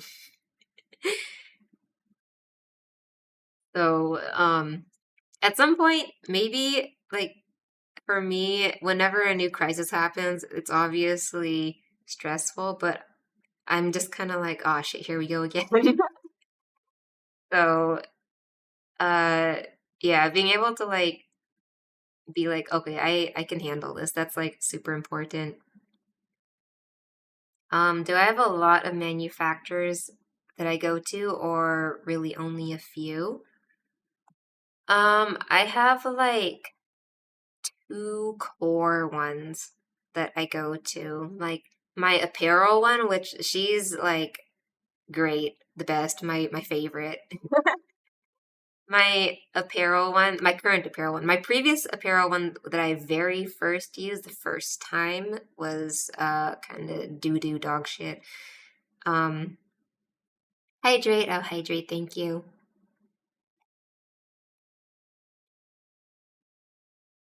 Stretch, big stretch.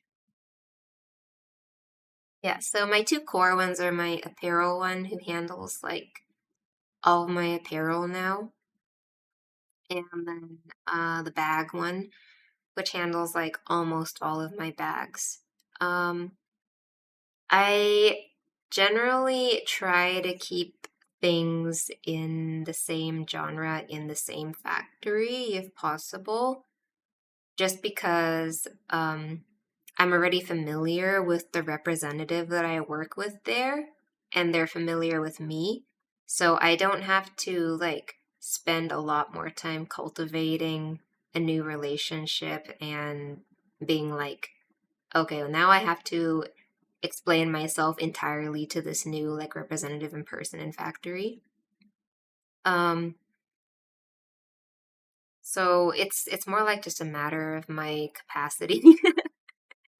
And also like the more I invest in one relationship, like it builds a stronger one, right? But at the same time, the whole like don't put all your eggs in one basket. You there's a bunch of different factories out there. Maybe there's one that's a better fit for something, and so uh it pays to have other options that you can seek out or fall back on if something goes wrong with one factory. Or at least just even knowing that, if something goes wrong here, I can find another one, it'll be fine. So for me, really, there's only a few core ones I stick with, and then I kind of find a new factory for specific projects where they're like outside of the realm of those ones. Like if I wanted to do water bottles, I'd have to get a new manufacturer for that. If I wanted to do like uh home goods or something, I'd have to do a new manufacturer for home goods. It's like it's more just because like my capacity for it is kind of limited. Mentally strong. Yeah, like this is kind of one of the reasons why I said that doing business, like being self-employed is not for everyone because some people are not comfortable with taking on that level of personal liability and responsibility for something, which is fine. Like maybe that is not how they can thrive mentally. For me, the trade-off is worth it compared to like when I had a corporate job. That's all.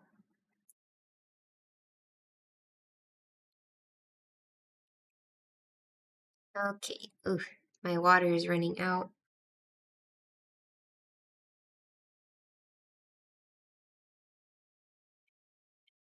Let me see. It has been. Hello, Citrus. Hello, how are you?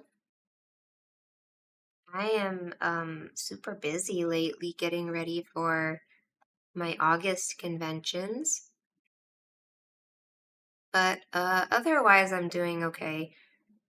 Um I feel like being home is so nice after traveling so much for Offkai and AX. Packing for your trip. I hope you have a good trip. Suspect that a lot of people have been brought up to be utterly failure adverse, and that really limits their ability to handle crises. Oh my god, so true. Like, my own parents tried very hard to like protect me and my brother from failing early on in life because they were like, oh, well, we got to set them up for success. But I think it was very stifling, and like people need to learn how to fail so that they can actually handle themselves when they need to. I think that a lot of artists are also very hung up on perfectionism and hyperfixating on it. And so they crash out really hard when something goes wrong. Or this might even be related to some level of like neurodivergency, where some people might have a harder time handling failure as a concept and have like a much harder time like handling it mentally because it's just like a little bit difficult in their mental process. Like, I think I might have mentioned this before. This is not like entirely related, but um, when I was growing up, a lot of people would say things like, oh, when you're an artist and you hyperfixate and you draw like the same character 50 times or something, or they'd be like, oh, perfectionism. I'm, in art, I gotta fixate on like getting this one line right for like 2 hours.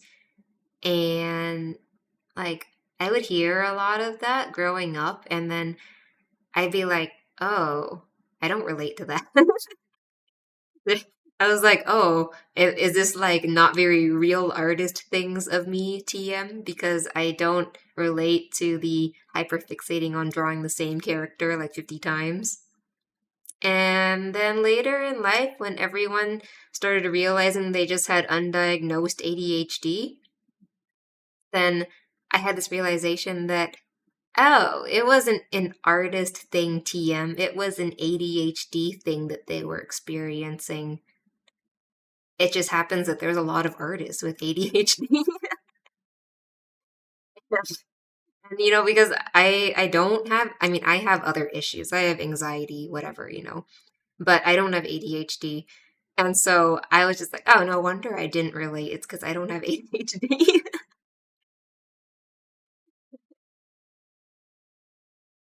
It wasn't an artist thing all along. It was just an ADHD thing being mistaken for an artist thing. Like, I can see how a lot of people with ADHD get into art because, art is a skill you have to do a lot of repetition for, and it does pay off to be hyperfixated in it in terms of developing the skill. So, people who will naturally hyperfixate more, I can see exactly why they would get into art. Hence the large amount of ADHD artists. Perfectionism is mean. Yeah, people would be like, oh, I have perfectionism. I'm not a perfectionist.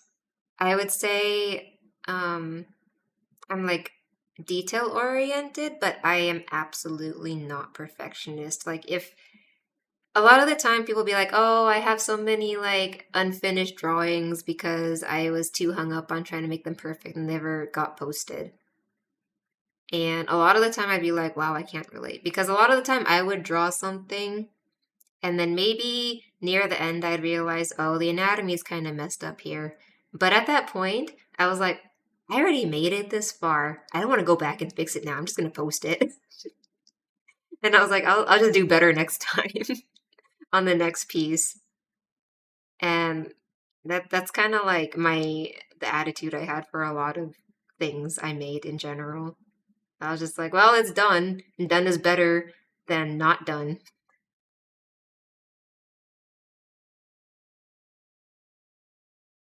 So yeah, it was like I could not relate to the perfectionism aspect of this. Maybe maybe that might also make it easier for me to handle failures and crises because it's like less of a excruciating mental ordeal for me to confront the feeling of failure. I don't know. But I do think with like practice and experience, people can just handle it better in general. The endless attempts of drawing hands. Yeah. I hated drawing. I still hate drawing hands. But I mean, if I try for a little while and the hand is still messed up, a lot of the time I'm just gonna be like, we're just gonna post it with the messed up hand. Sorry. I have other things to be doing than fixating on drawing this one hand on this one drawing.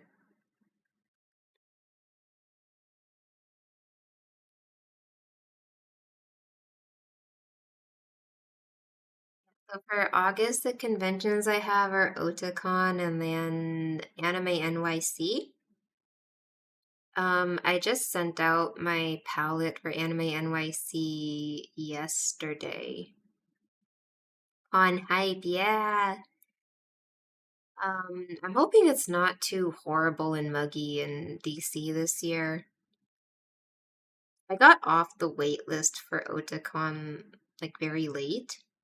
I didn't get that like locked in until May. But yeah, I'm not sure if I will be rebooking Anime NYC for next year because the costs of doing that con are like getting astronomically high. And to be honest, I don't know if the payoffs from Anime NYC are good enough to justify me continue going next year. Like, for context, for me to send one palette to Anime NYC round trip, one palette was quoted $6,000. And, that's a lot of dollars.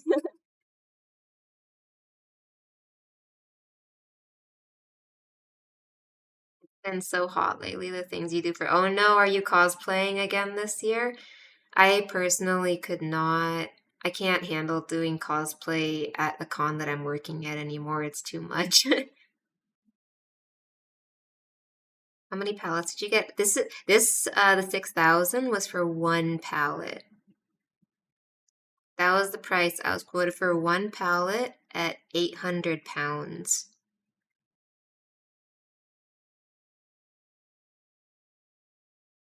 Yeah, so like when people, if I go to con and they're like, "Oh, do you have any convention deals like discounts on stuff for like at the con?"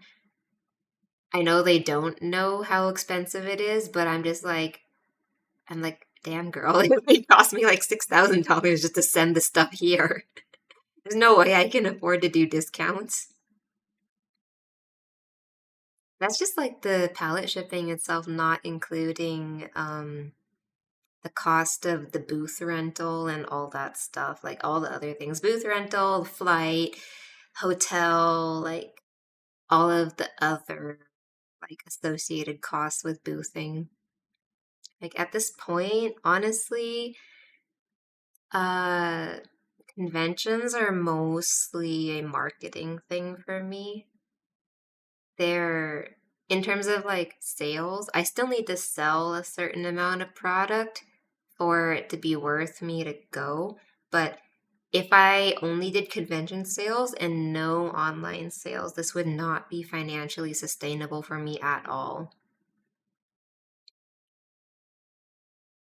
So, um, for me, conventions are largely like a marketing thing to like do engagement with audience and to like get new audience, show off new stuff, like an experience thing. Because I think there's a lot of intangible value in doing conventions for me, but it's basically a really expensive marketing thing for me at this point. You refuse to wear anything long sleeve anymore to Otakon. You almost got a heat stroke one time. Oh my god, I believe it. The weather is so disgusting in August. Most of the time when I go to cons now, I just wear my own merch for because the reason for this is because a lot of people might have a difficult time visualizing how it'll look on a person. So it's like I found it's really helpful if I wear it at the booth and then it's easier for me to show people like, "Oh yeah, this is how you can style it. This is how it would look like on a person." And that seems to like help them get a better idea of like how it is worn. Too many cosplay outfits to wear and not enough occasions to wear them at. Oh yeah, I recently bought a pair of cosplay ears for like a cherry blossom Sylveon. I don't have a cosplay lined up. Like I don't have an outfit made. I don't have an outfit even drawn up, but I bought the ears. So I'm like, oh well, okay, I guess I have to design and then make a cosplay for this now at some point.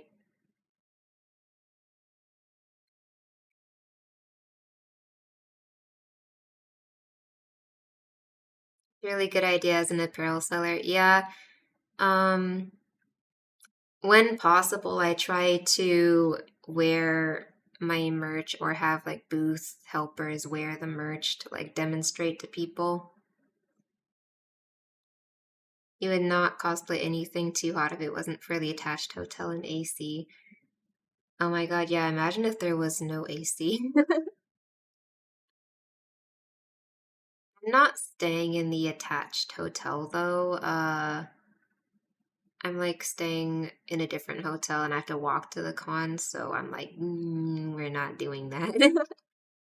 Also, because the kinds of stuff I sell at the booth require me to do a lot of lifting and like constantly like physical labor and activity, wearing cosplay would just be like, it would super get in the way. Like my wig would be falling off all the time.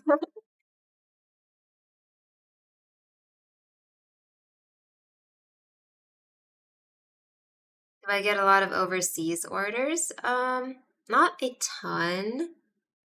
Maybe between, I might actually, maybe only 5%.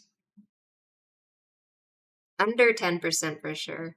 5% of my total order count maybe is overseas.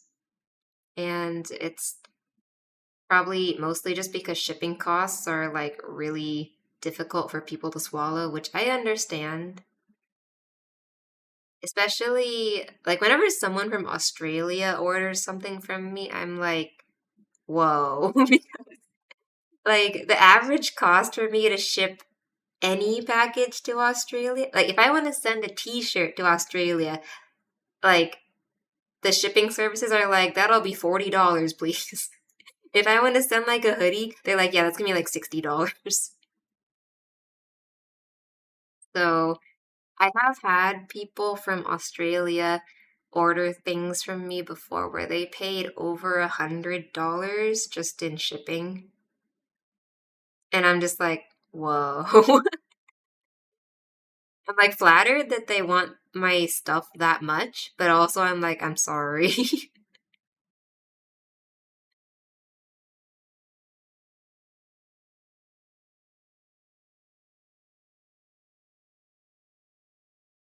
Yeah, and it's like shipping goes by like the weight mostly, and some of these items can be really heavy.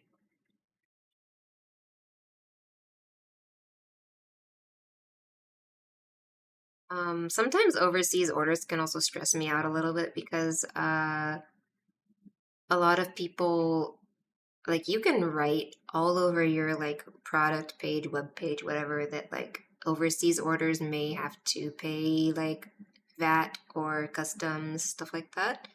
People will still get blindsided by them and be like, why do I have to pay extra on my package? Or they don't realize they have to pay that in order to get their package, and then the package gets like sent back to me because they didn't pay the VAT on their package, and then they're like, where's my package? And then I'm like, at that point, I'm like, oh, well, it got resent because you didn't pick it up or didn't pay the VAT on your package. And then the only option is to pay again to have it resent, which sucks because then they're paying expensive shipping twice, but it's like there's nothing else we can do about it at that point. And like, it's like there's very little I can do to mitigate this problem personally, but it happens every so often, and like there's just not much we can do about it.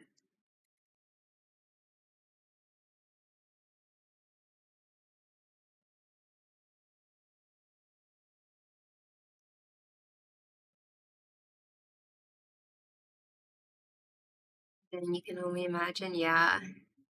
Shipping fees are probably the main reason why I don't get a lot more international orders. There's also like when stuff gets returned to me from like those orders that didn't get picked up and stuff, uh, it can take months sometimes for the package to come back to me, and during that time, there's often like no tracking updates. So sometimes a package will like show up to me like 6 months later and it'd be like, oh yeah, this is that package that didn't make it to that one customer in like France or something.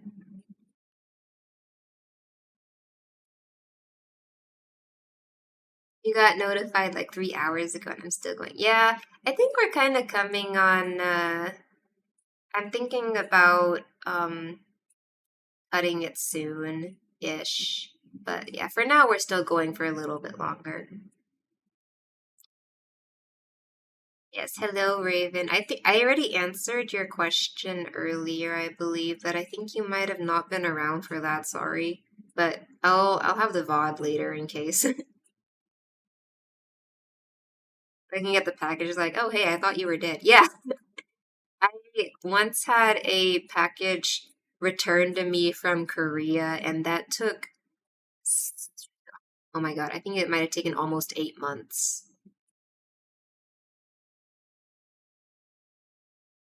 I felt so bad for the person, but also we were like stuck in limbo at that point. There was nothing we could do.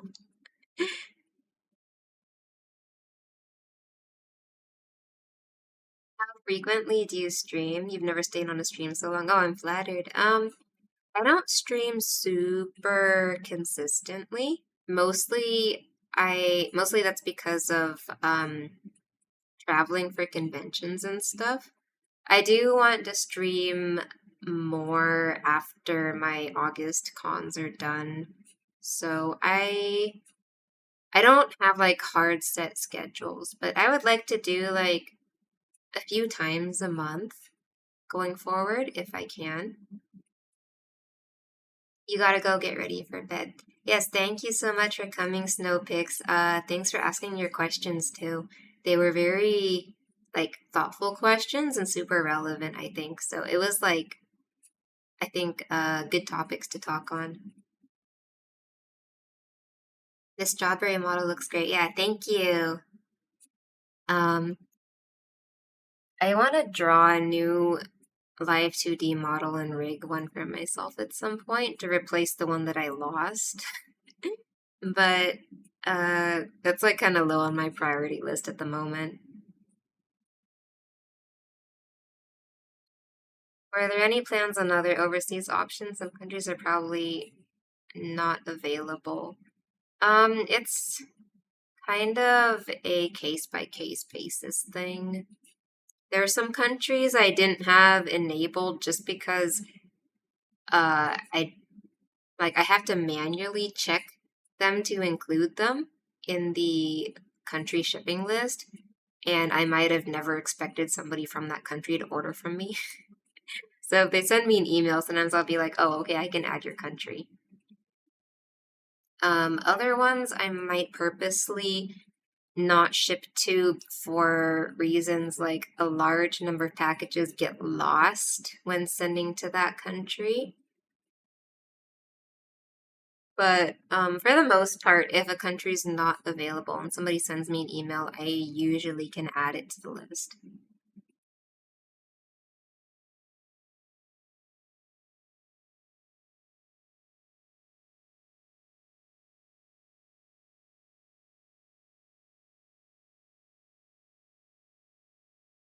Yeah, there's another, I want to do another VTuber model for myself, but I have the really big merch project first, and I have another person's VTuber model I still need to finish for them. They've been very patient and waiting a long time. Um, but those are my priorities right now. I might open commissions again after I finish their VTuber model in like a limited capacity. Before you head to bed, will I save this body? Yes. I will. I'll probably also put it on YouTube later. You could wait years for a VTuber model from me. I'm flattered. The person who I am working with currently for their model, they actually have been waiting like a year and a half at this point, which I feel really bad about, but like a bunch of stuff happened and they've been super patient and nice about the whole thing. But that also makes me kind of want to do a better job on it because they've been waiting so long. I'm not sure if I'll take on another model commission though at this point. Um, I think if I open for another round of commissions after this model, it'll be like more illustration ones just for like single pieces for a bit. I had so many moments when life told me no. Yeah. Like, uh, there's just there's just always something happening. You'll still snatch one. Yeah, hopefully it'll be something that both I feel like it can take on and something that matches with what you want. Uh, like I'm not sure though. We have to see how much the current like merch project I'm working on takes away from me. There's also still some like household type of stuff I'd like to work on, but um, personal life things. But it has been a while since I opened commissions. Probably only take like a very small number of them.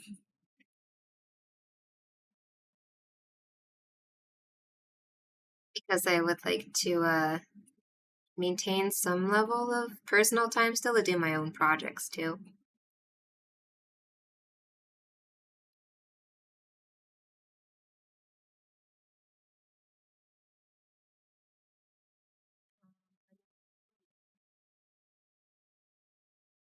It's been, oh my God, like 4 hours.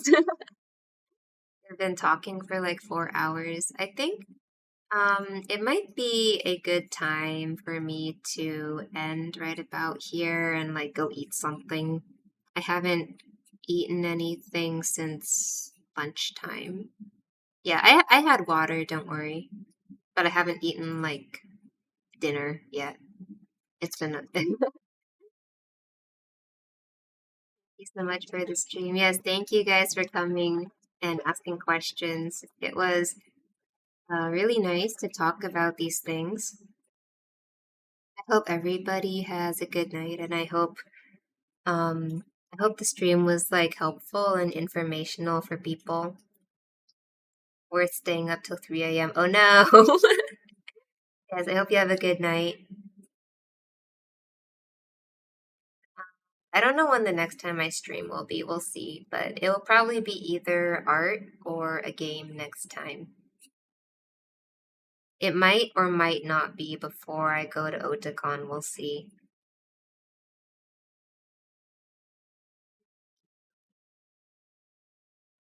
My ending screen. Here we go.